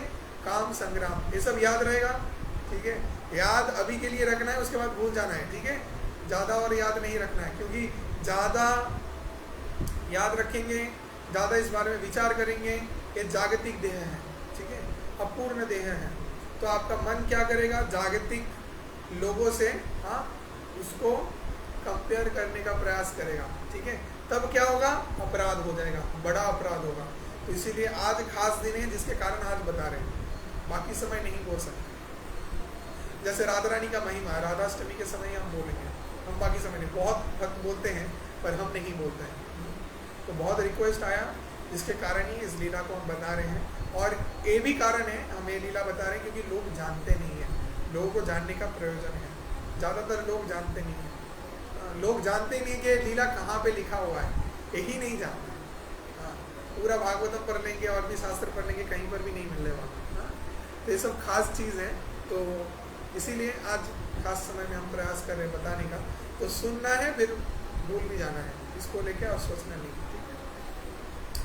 तो गोपीगण बहुत श्रृंगार की, बहुत सुंदर सुंदर आभूषणों से गोपीगण अपने स्तन जुगल, अपने शरीर को श्रृंगार किया, और फिर अपने कमर में घंटियां लगाई, जिससे शब्द निनाद करके कृष्ण को आकर्षित करेंगे। ऐसे सज के गोपीगण सभी अपने दल के जितने भी गोपी थे उनको लेके प्रवेश करने लगे। अब इस दृश्य को देख के सभी आश्चर्य रह गए कि कोटि गोपी, 7 कोटि गोपी, मतलब हजारों हजारों की तादाद में चारों दिशाओं से गोपीगण प्रवेश कर रही हैं अभी अंदर। क्योंकि सभी को मालूम चला कि अभी उत्सव होगा, तो सभी श्रृंगार करके सज धज के आ रही हैं, और भर भर के लोग अंदर आने लगे, गोपीगण आने लगी। अब गोपीगण जो आ रही हैं तो वो लोग सब एक एक युद्ध, मतलब एक एक गोष्ठी प्रवेश कर रहे हैं, एक एक टीम आ रहा है गोपियों का, और टीम के लीडर्स लोग आ रहे हैं। अभी उनके सीनियर अभी तक नहीं आए हैं, ठीक है, अभी ये लोग आ रहे हैं, अभी भी उनके सीनियर लोग नहीं आए हैं गोपीगण, ठीक है। तो ये लोग हैं मंजूरीगण, मतलब उन गोपियों के असिस्टेंट, वो लोग अभी इतना सज के आ रहे हैं। तो मेन गोपी अभी तक नहीं आया, अष्टसखी अभी तक नहीं आई है, ठीक है। तो यही लोग इतने आ रहे हैं कि भीड़ से भर जा रहा है पूरा स्टेडियम चारों तरफ, इतना भीड़। अब सोचो तब राधा कृष्ण कब आएंगे, उनका अभी तक कोई संकेत नहीं है, ठीक है। अभी सिर्फ श्रृंगार चल रहा है, सब कुछ वो भाव प्रकट हो रहा है कि दे विल कम, ओ राधा कृष्ण सर्वरास शिरोमणि राधा ठाकुर रानी आएंगी। तो अभी सब अरेंजमेंट चल रहा है। तो अभी जो युद्ध गोष्ठी दल के नेताएं थे, गोपीगण, वो लोग आने लगे, और उनकी टीम के जितने भी मेंबर्स थे वो लोग एक एक करके आने लगे। तो सभी गोपीगण चारों तरफ से घिरने लगे, और इतने में गोपीगण सब चिंतन करने लगी कि वो लोग क्या क्या करेंगे।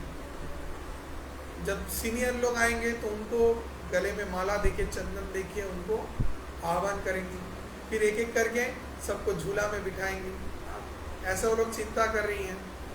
इतने में ब्रह्मा जी को मालूम चला कि ऐसा लीला होने वाला है, और साक्षात परम ब्रह्म भगवान झूले में विराजित होंगे श्रीमती राधा रानी के सहित। तो ब्रह्मा जी तुरंत हंस वाहन में चले आए, शिव जी चले आए, गणेश जी आए, इंद्र, वरुण आदि जितने भी अनंत देवताएं हैं सब देवता आने लगे। तो ऐसा वर्णन है कि इतने मात्रा में देवता आने लगे, देवी देवता इतना ज्यादा आने लगे कि ऊपर में आसमान में पूरा जैम लग गया, सब अपने वायुयान में आ रहे हैं। तो बहुत लोग गाड़ी लेके एक जगह में आएंगे, क्या होगा, जैम हो जाएगा, पास होने का कोई रास्ता नहीं है। तो जैसे थोड़े में ही क्या हो जाता है, रास्ते में कोई प्रोग्राम हो तो हम लोग का पूरा गाड़ी जैम हो जाता है, गाड़ी चलने का, रखने का पार्किंग एरिया में कोई जगह नहीं, तो वहाँ पे कोई जगह नहीं बचा था। सब आसमान से देखने के लिए सब चले आए थे। तो सब अपना गाड़ी पार्क कर रहे हैं, सब अपने वायुयान को पार्क कर रहे हैं।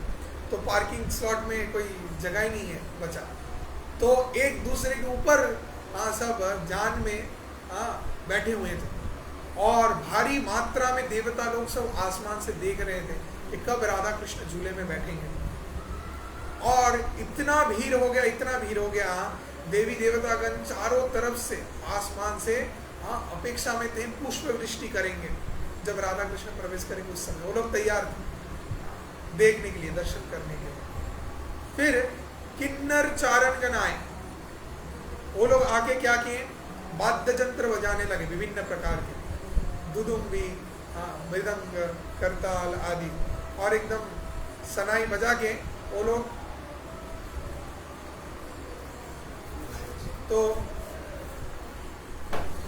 तो क्या करने लगे, तो लोग सब वाद्य यंत्र बजा के आनंद वर्धन करने लगे, आनंद वर्धन करने लगे। तो जैसे कोई एक उत्सव होता है, फेस्टिवल होता है, तो फेस्टिवल में क्या होता है कि वहाँ पे पहले थोड़ा सनाई बजता है, थोड़ा गाना बजाना होता है, एक माहौल बन जाता है सुंदर, फिर जितने भी गेस्ट हैं वो लोग आते हैं और सुंदर फ्रेग्रेंस चारों तरफ फैलने लगा। तो ऐसे ही किन्नर गंधर्व आदि वो लोग विभिन्न प्रकार के वाद्य यंत्र बजाने लगे आनंद प्रदान करने के लिए, किसको, राधा कृष्ण की संतुष्टि के लिए। और फिर विद्याधर गण आए, फिर चारण गण आए, फिर दिक लक्ष्मी गण आए। दिक लक्ष्मी अर्थात एक एक दिशाओं के लक्ष्मी देवी होती है, तो उत्तर, दक्षिण, पूर्व, पश्चिम आदि दिशाओं के लक्ष्मी आए। तो दिक लक्ष्मी गण आके क्या करने लगी, वो लोग झूला को अच्छे से सजाने लगी। ऐसे झूला का वर्णन है, ये जो राधा कृष्ण जिस झूला में बैठते हैं उस झूला का ऐसा वर्णन है कि वो झूला चारों दिशाओं से ही सीधे तरीके से दिखाई देगा, अर्थात उत्तर, दक्षिण, पूर्व, पश्चिम जिस भी दिशा पे जो भी गोपी रहेंगी वो देख पाएंगे राधा कृष्ण तो हमारे तरफ ही है, राधा कृष्ण तो हमको ही देख रहे हैं। जो उत्तर दिशा में खड़ी रहेंगे वो देखेंगे सिर्फ राधा कृष्ण मेरे तरफ झूल रहे हैं, जो दक्षिण दिशा में रहेंगे वो भी देखेंगे हमारे तरफ झूल रहे हैं, पूर्व दिशा में भी ऐसा, पश्चिम दिशा में भी ऐसा। वो झूला ऐसे बनाया गया था जो दिक लक्ष्मीगण ने बनाया था। तो ऐसे उसको सजाया गया भव्य तरीके से, मणि, मुक्ता आदि विभिन्न प्रकार के मूल्यवान रत्नों से। और फिर सभी गाना, वाद्य यंत्र आदि करने लगे और नृत्य करने लगे। गंधर्व, विद्याधरगण आने लगे, चारण गण आने लगे, ग्रहपाल, दिक्पाल सब आ चुके और नृत्य कर रहे परम आनंद के सहित भगवान के संतुष्टि विधान के लिए। देवतागण भी नृत्य करने लगे भगवान के आनंद के लिए, आनंद वर्धन करने के लिए। तो इतने में जो वरिष्ठ गोपीगण है, अब गोपीगण आने लगी एक एक करके, सीनियर मोस्ट जो गोपी हैं अभी वो लोग आ रहे हैं, वीवीआईपी लोग सब आ रहे हैं एक एक करके अंदर में, सज धज के सुंदर श्रृंगार करके। अब वो लोग जो आ रही हैं वो लोग क्या क्या लेके आ रहे हैं, कभी कर्णपुर इसका वर्णन कर, हरि बोल। अब वो लोग बहुत चतुर हैं, उन्होंने प्लान किया क्या, वो लोग सोचे कि झूलन उत्सव तो होगा, उसके साथ हम लोग दोल उत्सव भी मनाएंगे। तो दोलना तो दुलाएंगे भगवान को, लेकिन रंग भी लगाएंगे। तो इसीलिए वो लोग चुपके से कुछ कुछ कार्य किए। बहुत सारे गोपियों का एक एक दल विभाजित हो गया। ये लोग वरिष्ठ गोपियां, जो लोग सीनियर गोपी हैं, उनका भी अलग अलग दल था।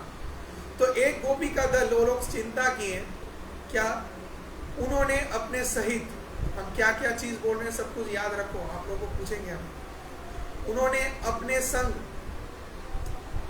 कुमकुम लिया और उसमें कस्तूरी लिया। क्या लिया, कुमकुम और कस्तूरी लिया, उसको एक जगह में ले लिया। एक गोपी का दल कुमकुम को पानी में मिलाए, ठीक है, पानी के मिला के एक लिक्विड बना के, उसका तो पानी में मिला के उसको लेके आए। एक गोपी के दल, वो लोग क्या किए, विभिन्न प्रकार के फूलों का जो रस है, रस उसको एक एक बर्तन में लेके आए, अर्थात विभिन्न प्रकार के फूलों का विभिन्न प्रकार का रंग का रस निकलता है। वो सभी प्रकार के रस को, रंग को लेके आए। एक गोपियों का दल, उन्होंने क्या किया, उन्होंने जो कस्तूरी था, सूखा कस्तूरी लिया, उसको फूलों के सहित मिला के उसको लेके आए। एक गोपियों का दल, उन्होंने दही लिया, दही, उसमें हल्दी मिलाया, मिला के लेके आए। एक गोपियों का दल चंदन को गूढ़ा किया, चंदन काष्ठ का गूढ़ा, उसमें कुमकुम मिलाया और कस्तूरी मिलाया, मिला के कपड़े पे बांध के पोटला करके कमर पे लेके आ रहे थे। तो ऐसे करके गोपीगण सब अलग अलग चीज लेके आ रहे थे। फिर गोपियों का एक दल एक एक बॉक्स बनाए, बॉक्स छोटा छोटा ऐसा, तो उसमें कुमकुम, कस्तूरी, गुलाल आदि सुंदर सुंदर चीज एक एक टोकरी में भर के लेके आ रहे थे। एक गोपियों का दल, सब याद रहेगा तो, एक गोपियों का दल पिचकारी लेके आ रहे थे। क्या? पिचकारी। पिचकारी मतलब जिससे मारेंगे, अर्थात रंग भर के भगवान को मारेंगे। तो ये अस्त्र है उनका जिससे युद्ध करेंगे, समझ रहे हैं? पिचकारी मतलब जैसे बंदूक, बंदूक से बचेंगे। जब अगर कृष्ण उनके सखा अगर रंग लगाने आए तो उनसे बचने के लिए पिचकारी लेके जा रहे हैं, ठीक है? ये बंदूक वेपन के जैसे लेके जा रहे हो, अस्त्र के जैसे। तो पिचकारी लेके, पिचकारी का भी वर्णन है। पिचकारी जो था वो सब सोने का था और उसमें बहुत सुंदर कारीगरी किया हुआ था, डिजाइन, बहुत सुंदर डिजाइन किया हुआ, कारीगरी किया हुआ था, सब सोने का। बाल्टी भी जो था वो सब भी सोने का, ठीक है? और अब जो सब डुप्लीकेट, सब प्लास्टिक, एकदम लोअर क्लास, एकदम शूद्र से भी अधम, एकदम बेकार, सब क्या प्लास्टिक का यूज करते हैं। और रंग तो मतलब क्या, कोई भी शुद्ध नहीं, सब गंदा। उसका तो क्या बताया, सब तो जानते हैं, कहाँ का पानी लेके क्या खेलते हैं, क्या करते हैं, सब जानते हैं। तो सुंदर सुंदर सोने के पिचकारी लेके गोपीगण गए थे। फिर ऐसा वर्णन है कि उन्होंने बॉल बनाया, बॉल, बॉम, ठीक है, बॉम बनाया, कपड़े में गुलाल कुमकुम भरे, कुमकुम, ठीक है, और उसमें सुगंध द्रव्य उसके अंदर डाले, डाल के बॉल बनाए, ऐसे गोल गोल बॉल कपड़े से, ठीक है, उससे मारेंगे भगवान। समझ रहे? गोपीगण इतने चतुर हैं, देखो उनका प्रेममयी भाव कैसा है भगवान के प्रति। इसको जागतिक चिंता नहीं करना है, जागतिक कंपेयर भी नहीं करना है, ये सब ट्रांसेंडेंटल है, पूर्ण आध्यात्मिक है। उनका जो भाव है वो अलग भाव है, वो श्रेष्ठतम भाव है। तो ऐसे बॉल बनाए, कुमकुम उसमें डाल के सुंदर सुंदर, और अपने साथ अपने चोली में छुपा के सब गोपी एक एक करके जाने लगे। अब गोपीगण सभी उस स्थान में एक एक करके पहुंच के अब सभी अपेक्षा करने लगे, अपेक्षा कर रहे थे। किसका अपेक्षा कर रहे थे? उस दो खास व्यक्तियों का। किनका? कृष्ण और श्रीमती राधा रानी। जय कृष्ण चंद्र भगवान की, श्रीमती राधा रानी की जय। तो इतना कुछ श्रृंगार हुआ, सब आयोजन किया गया है, सब अपेक्षा कर रहे हीरो हीरोइन कब को आएंगे, उनका एंट्री कब होगा, सब कुछ तो रेडी है, लेकिन कब कृष्ण आएंगे और राधा रानी आएंगे, सब अपेक्षा कर रहे हैं। तो अब पूर्णमासी देवी चाह रही हैं कि राधा कृष्ण आएंगे, तो इतने में ही तत्सनाद रास्ते में चारों तरफ फूल से रास्ता बनने लगा, एक रास्ता बन गया तुरंत फूलों से, और गोपीगण सब सज धज के सब चीजों से तैयार हैं, अपेक्षा कर रहे हैं कि कब कृष्ण और श्रीमती राधा रानी। तो सब गाने लगे बहुत सुंदर सुंदर मधुर भजन भगवान की संतुष्टि के लिए। राधा कृष्ण प्राण मोर जुगल किशोर राधा कृष्ण प्राण मोर जुगल किशोर जीवने मरणे गति আর নাহি জীবনে মরণে গতি আর নাহি রাধা কৃষ্ণ প্রাণ যুগল কিশোর রাধা কৃষ্ণ প্রাণ যুগল কিশোর গাথিয়া মালতীর মালা দেব দোহার গলে রতন মে দীর বসাব দুজনে রতন মে দীর বসাব দুজনে শ্যাম গৌরী অঙ্গে দিব চন্দনের গন্ধ চামর লাভ কবে হেরিব মুখ চন্দ্র চামর লাভ কবে হেরিব মুখ চন্দ্র রাধা কৃষ্ণ প্রাণ যুগল কিশোর রাধা কৃষ্ণ প্রাণ যুগল কিশোর জীবনে মরণে গতি আর নাহি জীবনে মরণে গতি আর নাহি রাধা কৃষ্ণ প্রাণ যুগল কিশোর রাধা কৃষ্ণ প্রাণ যুগল কিশোর রাধা কৃষ্ণ প্রাণ যুগল কিশোর। তো রাধা কৃষ্ণ প্রাণ মোর যুগল কিশোর জীবने मरने गति आर नहीं मोर। तो मेरे जीवन के एकमात्र गति श्री जुगल सरकार राधा कृष्ण जी है और कोई नहीं।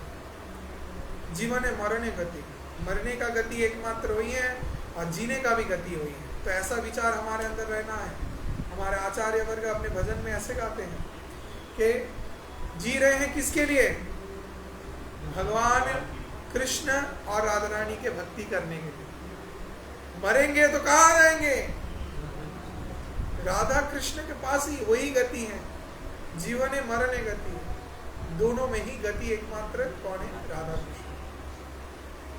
तो गाथिया मालतीर माला देवो दोहार गले अधोरे तुलिया देवो कर्पूर तांबुले।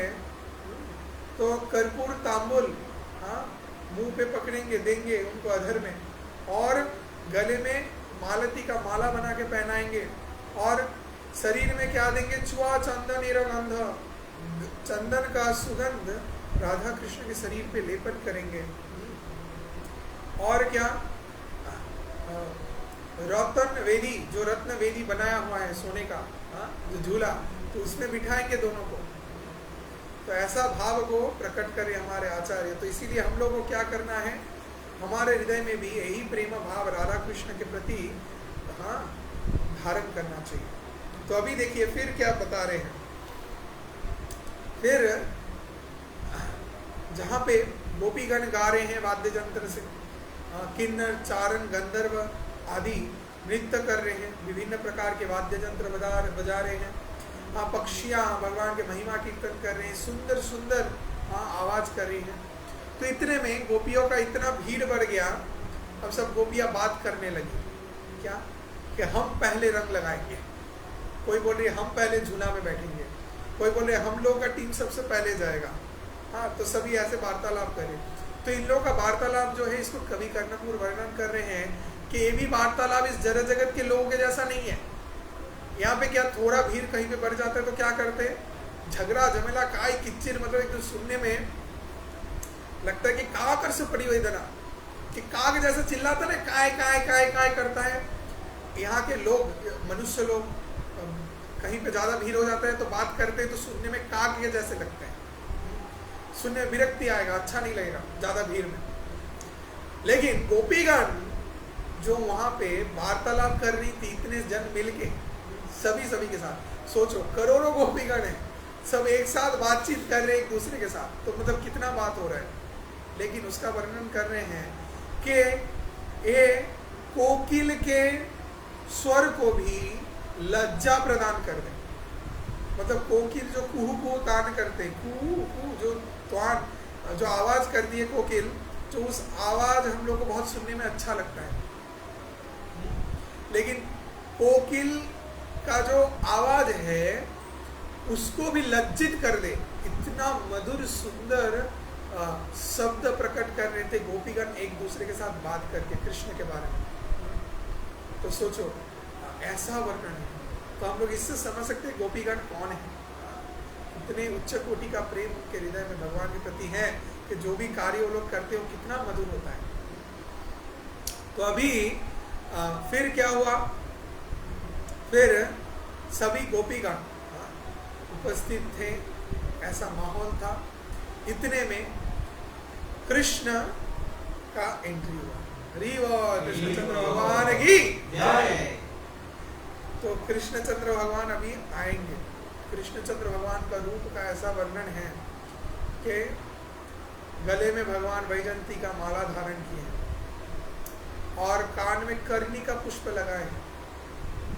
कर्णिका कर्णिकारं विग्रहाद वसात कनक कपिसं वैजयन्तीं च मालां रन्धारवेणु अधर सुदया मूर्तया गोपविन्दैर् वृन्दावनं स्वपदरमणं पावृषगीतकीर्तिया प्रसन्नवदनाम्भोजं पद्मगर्भाणुनेक्षणं नीलोत्पलदलस्यां शङ्खचक्रगदाधरं लसदपङ्कजकिञ्जल्का पीतकौसेयवाससम् अद्भुतभूतसम्राजे कौस्तुभामुक्तकन्दरं मत्तद्विरेपकनया परितं वनमालया करारहारवनया किरीटाङ्गदनूपुरं काञ्चीर्गुणरसत्श्रोणिं हृदयाम्भोजवृष्टरं दर्शनीये तमं द्राये शुद्ध भावेन चेतसा। हरे कृष्ण। ऐसे कृष्णचंद्र भगवान की जय। तो भगवान श्री कृष्ण के रूप का वर्णन इतना माधुर्य मंडित है, इसका क्या वर्णन करें। तो भगवान गले में वैजयंती का माला धारण किए हुए हैं, विभिन्न प्रकार के सुंदर सुंदर आभूषण अलंकार आदि धारण किए हुए हैं, और बीच में लाल कौस्तुभ मणि जिसके रंग से सब कुछ लाल दिख रहा है, इतना आभा प्रकट हो रहा है। और भगवान का जो रंग है शरीर का, नवघन श्याम वर्ण, नवघन मेघ के समान। और भगवान सर पे मुकुट धारण किए हुए हैं, सिखी पिच्छ, और वहां पे क्या है, मोर पंख बाएं तरफ हिला हुआ है, और सर पे पगड़ी के ऊपर जो भगवान का चूड़ा है, पांव का चूड़ा भी धारण किया है। उसका बहुत महत्व है, बहुत विषय है, उसका डिटेल्स में हम नहीं जा रहे हैं ज्यादा। और कान में पुष्प लगा के एकदम अद्भुत सुंदर रूप को धारण करके भगवान श्री कृष्ण आ रहे हैं। तो ललिता विशाखा दोनों खड़े हुए थे। अब ललिता देवी ललित माधुर्य को प्रकट की और अपने हृदय के काम को प्रदान कर दी तांबुल में। तांबुल मतलब जानते क्या है? पान सुपारी था, तो उसमें प्रदान कर दी और प्रदान करके कृष्ण को दी। अब कृष्ण उस पान को खाएं। कृष्ण जब चबाने लगे पान को, तब कृष्ण मोहित हो गए, मन मोहित, मानस मधुकर, तो मोहित हो गए, इंटॉक्सिकेटेड हो गए, नशा आने लगा कृष्ण के अंदर। ये नशा जागतिक नशा नहीं है, ठीक है, ये नशा वो गोपियों के प्रेम, उस भाव को समझ पाए, वो नशा इससे चले आया, उसको धारण किए कृष्ण। और पान चबाते चबाते कृष्ण आगे बढ़ने लगे। अब कृष्ण के दाएं हाथ में एक कमल पुष्प था, वर्णन ऐसा है, और उस पुष्प को घुमा रहे थे और पुष्प से सुवास चारों तरफ प्रकट हो रहा था। कृष्णचंद्र भगवान की जय। अभी हम लोग कृष्ण को दर्शन कर पा रहे हैं कि नहीं? तो ये होता है चीज हरि बोले है शक्ति, ये हर समय प्रकट नहीं होगा, अभी हो रहा है। हाँ, हम लोग साक्षात कृष्ण को दर्शन कर पा रहे हैं। ऐसे हम लोग कृष्ण को दर्शन करेंगे, और जब हमारा हृदय गुरु की कृपा से, जब पूर्ण गुरु तत्व की कृपा से, आचार्य की कृपा से पुण्य शुद्ध हो जाएगा, तब उस स्थान में हम लोग पहुंच जाएंगे। हरि बोल। तो जैसे रूप गोस्वामी, सनातन गोस्वामी, ये लोग महाप्रभु की कृपा से उस लीला में प्रवेश कर जाते थे। बहुत सारे लीला ऐसे हैं। जीव गोस्वामी दर्शन कर रहे थे और लिख देते हैं सब कुछ। हाँ, जीव गोस्वामी संदर्भ में मिलता है सभी लीलाएं, सनातन गोस्वामी की। हाँ, ये लोग दर्शन करते थे और लिखते थे जो कुछ भी देख रहे हैं। जैसे 3D होता है, 3D में हम लोग देखते भी है, अनुभूति भी कुछ कर पाते, फील भी कर पाते। वैसे हाँ, वैसे 10D था। हाँ, स्पेशली वो लोग सब कुछ देख पा रहे, सब अनुभूति कर पा रहे। वो लोग उस लीला के अंदर प्रवेश कर जाते थे और सब कुछ लिख लेते थे। तो कृष्ण हाथ में पद्म कमल को घुमाते हुए हाँ धीरे धीरे आगे बढ़ रहे हैं। और आगे जाते जाते सामने देखे राधा रानी अपेक्षा कर रही है, श्रृंगार कर, श्रीमती राधा रानी की जय। तो राधा रानी इतना सुंदर श्रृंगार की है कि राधा रानी के शरीर से इतना दिव्य ज्योति प्रकाशित हो रहा है कि जिससे जाके कृष्ण के शरीर में और दिव्य जटा लगने से कृष्ण का रूप और भी निखर जा रहा है। हरि बोल। तो कृष्ण का क्या रूप था? कृष्ण का रूप और भी सुंदर होने लगा राधा रानी की उपस्थिति से। वृंदावनो विलासिनी राया मादेर, राया मादेर, राया मादेर, श्याम तो मादेर, वृंदावनो विलासिनी राया मादेर। सुख बोले हमारे कृष्ण जगत चिंतामणि, सारी बोले अमर राधा प्रेम प्रदायिनी, से तुम्हारे कृष्ण जाने। तो राधा रानी की शक्ति से कृष्ण शक्तिमान है। तो तुम्हारा कृष्ण वो जानता है, वो चिंतामणि हो सकते हैं, लेकिन प्रेम को जिन्होंने प्रदान किया है वो तो हमारे राधा रानी है। तो बिना राधा रानी के कृष्ण नहीं है। तो सुख सारी के दंड में ऐसा आता है, तो कृष्ण सिर्फ बाका है, कोई काम के नहीं है। लेकिन ये बाका कृष्ण भी वहाँ के बिहारी हो जाते हैं और सबके मन को मोहित कर लेते हैं, सिर्फ और सिर्फ राधा रानी के शक्ति से, राधा रानी के प्रेम से, राधा रानी की उपस्थिति से। हरि बोल। तो इसीलिए बिना राधा रानी के कृष्ण नहीं मिलेंगे। तो इसीलिए ब्रज में क्या गाते हैं? राधे राधे जपा करो, कृष्ण नाम रस पिया करो। राधा देंगी तुमको शक्ति, मिलेंगी तुमको कृष्ण की भक्ति। राधा कृपा दृष्टि, राधे कृपा दृष्टि बरसाए करो, राधे राधे जपा करो, राधे राधे जपा करो, कृष्ण नाम रस पिया करो। तो कृष्ण नाम रस में तन्मय होना है। और किसका नाम जप करना है? राधे राधे राधे राधे राधे राधे। जितना राधा रानी का नाम उतना है। लेकिन हम लोग अगर शुद्ध स्थिति में पहुंचेंगे तब राधा रानी का नाम जप कर सकते हैं, नहीं तो हमारे लिए उपाय क्या है? हम लोग क्या बोलेंगे? गौरंगा गौरंगा गौरंगा गौरंगा गौरंगा। तो गौरंगा महाप्रभु जो कलयुग में आएंगे, राधा भाव सुवलितम नवमी कृष्ण स्वरूपकम साक्षात कृष्ण।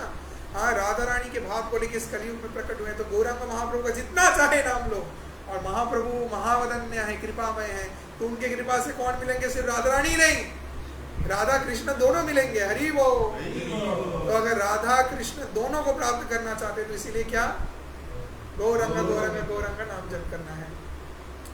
तो राधा रानी इतना श्रृंगार की, इतना झटा राधा कृष्ण से प्रकाशित होने लगा कि जिससे जाके बताया जा रहा है कि दिक लक्ष्मी गण जितने भी आए थे, देवता गण आए थे, तो उनके शरीर से बहुत दिव्य झटा निकल रहा था। लक्ष्मी देवी आई थी तो लक्ष्मियों के शरीर से क्या बहुत दिव्य झटा प्रकाशित हो रहा था।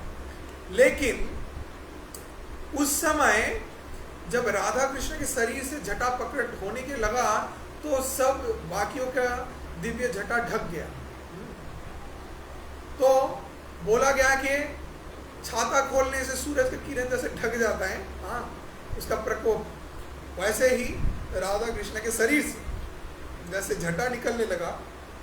तो जितने भी लक्ष्मियों के शरीर से इतने झटा दिव्य निकल रहे थे, किरण निकल रहे थे, वो सब किरण ढक गए और कोटि सूर्य के प्रभा, हाँ, शरीर से राधा कृष्ण का निकल रहा था। फिर राधा कृष्ण धीरे धीरे आगे बढ़ने लगे।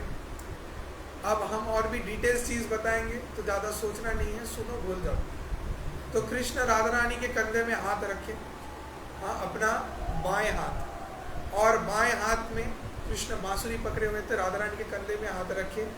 और इस रूप को शायद आप लोग ने दर्शन भी किया है कि राधा कृष्ण खड़े हुए हैं, कृष्ण बांसुरी राधा रानी के कंधे में हाथ दिए हुए हैं, राधा रानी बांसुरी बजा रही है, कृष्ण भी है, दोनों एक साथ बांसुरी बजा रहे हैं, हाँ, और खड़े हैं। वो वृंदावन का भाव है, वो अवस्था था।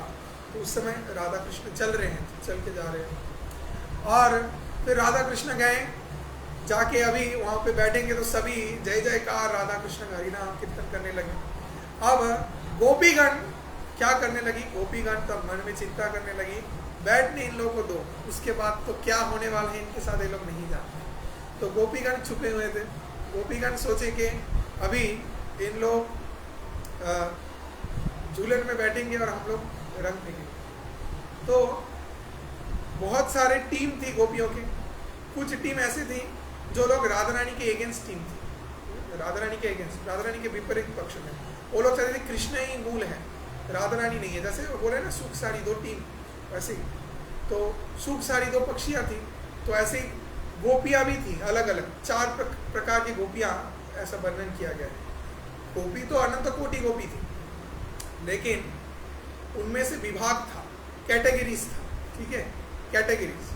तो उनमें एक उभय पक्ष की गोपी, एक संपूर्ण न्यूट्रल, किसी के दल में नहीं, ऐसे गोपी, और एक क्या कृष्ण के दल के गोपी, और एक राधा रानी के। जो राधा रानी के सपोर्टर वो राधा रानी को ही मानते थे, कृष्ण को उल्टा नहीं मानते थे, हाँ, कि राधा रानी ही कृष्ण के मूल है। राधा रानी के अलावा और कोई भी गोपी कृष्ण के साथ नहीं भटकेंगे, अगर भटके तो विपद है, ठीक है। और कृष्ण के दल के जो गोपीगण हैं वो लोग चिंता करती थी, अरे हाँ, चंद्रावली है मूल, चंद्रावली के है कृष्ण, चंद्रावली एक गोपी है जो कि एकदम राधा रानी के ऑलमोस्ट क्लोज ब्यूटीफुल है, मतलब उनके जैसे सुंदर बाकी गोपी नहीं मिलते। तो इसीलिए चंद्रावली और राधा रानी में बहुत कंपटीशन था, तो दोनों को एकदम पसंद नहीं करती थी। लेकिन चंद्रावली सदा सर्वदा राधा रानी से विनती करती थी, प्रार्थना करती थी। एक समय ऐसा भी आता है, एक लीला, बहुत सुंदर लीला है, आपने पढ़ा है। हम एक्चुअली सब कुछ बोलना नहीं चाहते हैं, लेकिन फिर भी बता दे रहे हैं, प्रसंग में आ रहा है, राधा रानी का इच्छा है जिसके कारण। तो चंद्रावली वहाँ पे राधा रानी के सास, राधा रानी के ननद, राधा रानी के पति आयन, अभिमन्यु वहाँ पे उपस्थित थे। तो सबकी उपस्थिति में राधा रानी जब चिंता की अप्रकट हो जाएगी, अंतर्धान हो जाएंगी, तो उसके पहले चंद्रावली आके राधा रानी के चरण में प्रणाम करके राधा रानी से प्रार्थना करने लगी, हे राधे, हम जब भी कृष्ण को आपसे छुपा के लेके जाते थे, आपसे छुपा के हम कृष्ण को अपने कुंज में लेके चले जाते थे। जब भी कृष्ण आपके पास जाना चाहते थे तो छुपा छुपा के हम लेके जाते थे, लेकिन कृष्ण मेरे कुंज में जाके आप ही का नाम लेते थे, आप ही के बारे में हम दोनों बात करते थे, अपने बारे में नहीं। तो कृपा करके इसको समझिए कि कृष्ण सिर्फ आपके हैं। हरि बोल। कृष्ण हमारे नहीं है, हम कृष्ण को चोरी नहीं कर सकते हैं। ये तो हमारा भाव है कि हम आपकी इच्छा से ऐसा लीला संपादित किए, कृष्ण की इच्छा से ऐसा लीला संपादित किए, लेकिन कृष्ण आप ही के हैं और आप ही का ही नाम लेते हैं, और इसके अलावा कुछ नहीं है। कृष्ण मेरे नहीं है, आपके। तो फिर राधा रानी ने क्षमा किया। राधा रानी बोला कि ठीक है, राधा रानी से माफी मांगे। राधा रानी बोली ठीक है हम क्षमा करते हैं। राधा रानी से मान लिए। तो फिर आलिंगन किए एक दूसरे को, चंद्रावली और राधा रानी। नहीं तो आलिंगन नहीं कर देते, सब दूर दूर हट जाते थे। जहाँ पर भी देखते राधा रानी है, ईर्ष्या से चंद्रावली वहाँ से चली जाती थी कि राधा रानी का क्या सौंदर्य है, उससे भी तो और भी ज़्यादा सौंदर्य मेरा है जिससे हम कृष्ण को आकर्षित कर सकते। तो ऐसे, और कृष्ण भी बहुत सारे लीलाएं करते हैं, वो सब अभी आप नहीं बताएंगे। बहुत ही सुंदर लीलाएं हैं, बहुत ही सुंदर लीलाएं, मेरे को सब याद आ जा रहे हैं। तो चंद्रावली कि टीम के जितने भी गोपी थे उन्होंने शुरुआत किया, क्योंकि कृष्ण राधा रानी को लेके बैठे, और जब बैठे तो ललिता विशाखा तब आरती का थाली लेके आए, इन लोगों का पूजा आरती होगा इस कारण। तो पूजा आरती करने लगे, माला पहना के, चंदन लगा के, दोनों को प्रिया प्रियतम के चरण में फूल दे के दोनों का आरती किया गया। अब इतने में चिंता कर रहे थे कि क्या करेंगे, कि एक झूलन उत्सव के पहले दोल खेलेंगे हम लोग। तो ये दोनों बैठे हैं, तो तब चंद्रावली के जो टीम की गोपीगण थी, तो वो लोग चिंता करने लगी कि राधा रानी क्यों पास में बैठी, तो राधा रानी को हटाना है, चंद्रावली को बिठाना है, और उसके साथ ही और हम लोग बैठेंगे, कृष्ण हमारे साथ रहेंगे, राधा रानी ठीक है। हालांकि सभी राधा कृष्ण को ही दर्शन करने आए थे, सभी चाहते थे राधा कृष्ण का ही झूलन होगा, फिर भी उनके मन में ये भाव था भगवान की इच्छा से। तो तब क्या हुआ, उन्होंने कृष्ण को ऐसे आबिर गुलाल जोर जोर से फेंकने लगे, कृष्ण के शरीर में जोर से मारने लगे। तो वर्णन है इतना जोर से मार रहे थे कि वो रंग कृष्ण के शरीर पे लग के गिर जा रहा था। मार तो रहे थे बहुत जोर से, शरीर से लग के नीचे जब गिर रहा था तो फट जा रहा था। वो जो बॉल बनाए थे, बोम जैसा बोले हम, कर्पूर, कुमकुम, चंदन और कस्तूरी लगा के जो गोल गोल बॉल बनाए थे कपड़े से, उस सब से जोर जोर से जब कृष्ण को मार रहे थे तो वो सब तुरंत ही शरीर में लग के गिर जा रहा था जमीन में, क्योंकि कृष्ण का शरीर इतना स्मूथ है, इतना ऐसा स्वच्छ है, बोला गया है कि कांच के जैसा है, कांच के जैसा। तो उनका कान में जो कर्ण कुंडल है उनके शरीर में दिख रहा है और रिफ्लेक्ट हो रहा है उसका। तो कांच जैसा होता है ना, कांच में दिखता है, रिफ्लेक्ट होता है, वैसे रिफ्लेक्ट हो रहा था सब कुछ। तो कृष्ण के शरीर में उतना जोर से मारने के बाद में भी लग के गिर जा रहा था, और जोर जोर से कृष्ण को मार रहे हैं। और फिर ये लोग गुस्सा होकर राधा रानी के ऊपर मारने लगे। अब जब राधा रानी के ऊपर मारे तो तुरंत ही विशाखा देवी क्रोधित हो और वो अपने टीम के सभी गोपियों को बोली मारो इन लोग। तो वो लोग क्या करने लगे, वो लोग भी कृष्ण को मारने लगे, राधा रानी को मारने लगे। फिर ऐसे करते करते वो लोग बोले इन गोपियों के ऊपर रंग फेंको। तो गोपियों के ऊपर रंग जोर जोर से फेंकने लगे और इधर के गोपी इनके ऊपर और कृष्ण के तरफ के गोपी उस तरफ। तो ऐसे करते जैसे अनंत कोटि गोपीगण वहां पे उपस्थित थे, सभी के ऊपर रंग गुलाल फेंकने लगे। अब चिंता कर रहे हैं कि कृष्ण को दे रहे हैं लेकिन कृष्ण के शरीर में तो रंग नहीं लग रहा है, तो क्या करें। तो तब ये लोग बुद्धि निकाले। ये लोग क्या किए, ये लोग तब दही फेंकने लगे जोर से। अब दही के ऊपर रंग मारेंगे तो क्या होगा, चिपक जाएगा शरीर में। तो जोर जोर से दही हल्दी के साथ लगा के मारने लगे कृष्ण के शरीर में। और उसके बाद एक एक बॉक्स फेंक रहे थे, जिस बॉक्स के अंदर कंटेनर के अंदर क्या क्या रखे थे, सब विभिन्न प्रकार के रंग रखे हुए थे, जो उन्होंने बनाया था फूलों से, वो सब फेंकने लगे।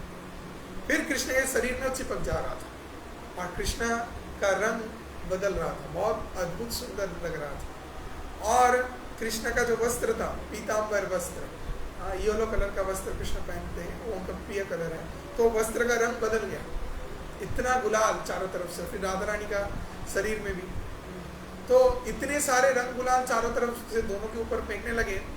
तो तब कृष्ण क्या किए, कृष्ण सतर्क किए गोपियों को कि आप लोग ऐसा फेंकना बंद करो, बहुत हो रहा है, अभी शांत हो आप लोग। लेकिन फिर भी वो लोग शांत नहीं होने वाले थे। वो लोग तो मतलब अभी निर्दयी कृष्ण मिले हैं, तो मतलब कृष्ण को अभी कष्ट देंगे, कैसे, रंग गुलाल देंगे। तो कृष्ण बोले अभी हम तब गुलाल देंगे, तो गोपीगण बोले कि नहीं हम मारेंगे आपको। तो फिर कृष्ण क्या किए, कृष्ण अपने सभी सखाओं को बुलाए और सखागण क्या, उन लोग का एंट्री नहीं था वहां पे, वो लोग बाहर थे। तो चुपके से वो लोग पेड़ के पीछे से देख रहे। तो कृष्ण जब संकेत दिए तो तत्क्षणात गोपीगण सब समझ गए कि अभी कुछ होने वाला है। तो उधर से सब गोप सखागण हारे रे करते सब तुरंत क्या किए, चले आए जोर से। तो कृष्ण हाथ हिला रहे थे, तो कृष्ण के हाथ से कंगन का आवाज आने लगा। कभी कर्णपुर ऐसा वर्णन किए हैं, पद्म हिलाने लगे जोर जोर से, तो कंगन का झुनझुन आवाज आने लगा, चरण का नुपुर का आवाज आने लगा। तो सब सखागण चारों तरफ से रंग लेके गोपियों को रंग लगाने लगे। अब कृष्ण उठ के सब गोपियों को रंग लगाने लगे। तो ऐसे दोल उत्सव होने लगा। तो पिचकारी से रंग मारने लगे कृष्ण के ऊपर। वो लोग फूलों से जो निर्जास फूलों का जो रस निकाल के लाए थे, वो सब फूलों का रस कृष्ण के ऊपर फेंकने लगे। तो ऐसे भाव्य एक मनोरम दृश्य होने लगा। और जिसमें क्या हुआ, जितने भी देवी देवता थे सब बहुत प्रसन्न हो गए। इस दृश्य को देख के सभी आसमान से क्या करने लगे, पुष्प वृष्टि करने लगे। और किन्नर गांधर्व चारण विद्याधर आदि सब उत्तम नृत्य करने लगे महा आनंद के सहित, राधा कृष्ण के प्रसन्नता हेतु। सब बहुत आनंदित होके इस भाव्य दृश्य को दर्शन कर रहे थे। और फिर राधा कृष्ण सिद्धांत लिए उस स्थान से चले गए, जाके एक पेड़ के नीचे खड़े हुए।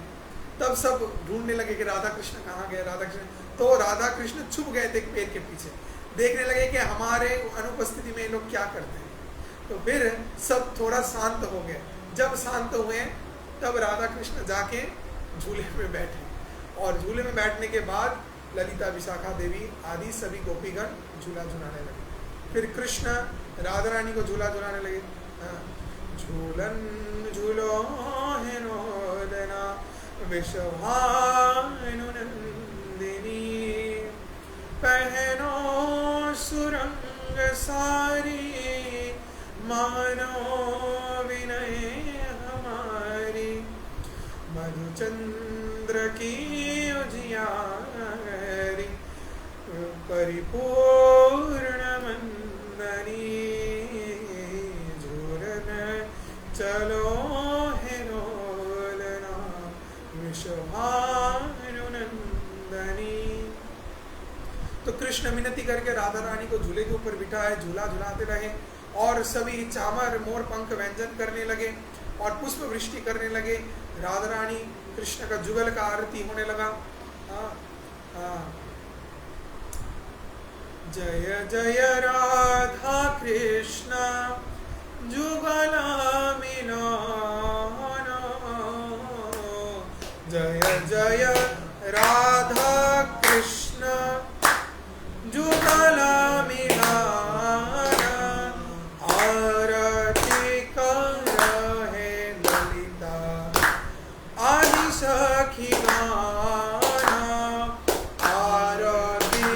कर है ललिता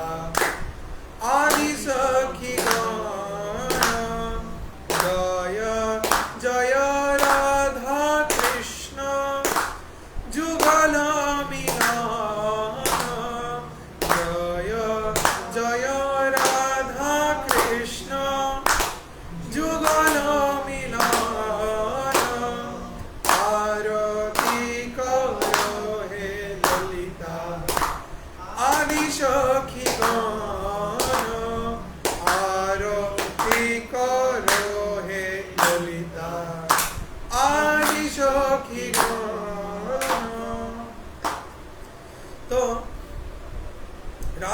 जुगल बैठ गए और दोनों का आरती कौन करने लगे? ललिता आदि सभी सखी वृंद आरती करने लगे और फिर भगवान का भव्य रूप का दर्शन त्रिभुवन करने लगे, सभी देवी देवता करने लगे और फिर राधा कृष्ण का झूलन महा महोत्सव होने लगा।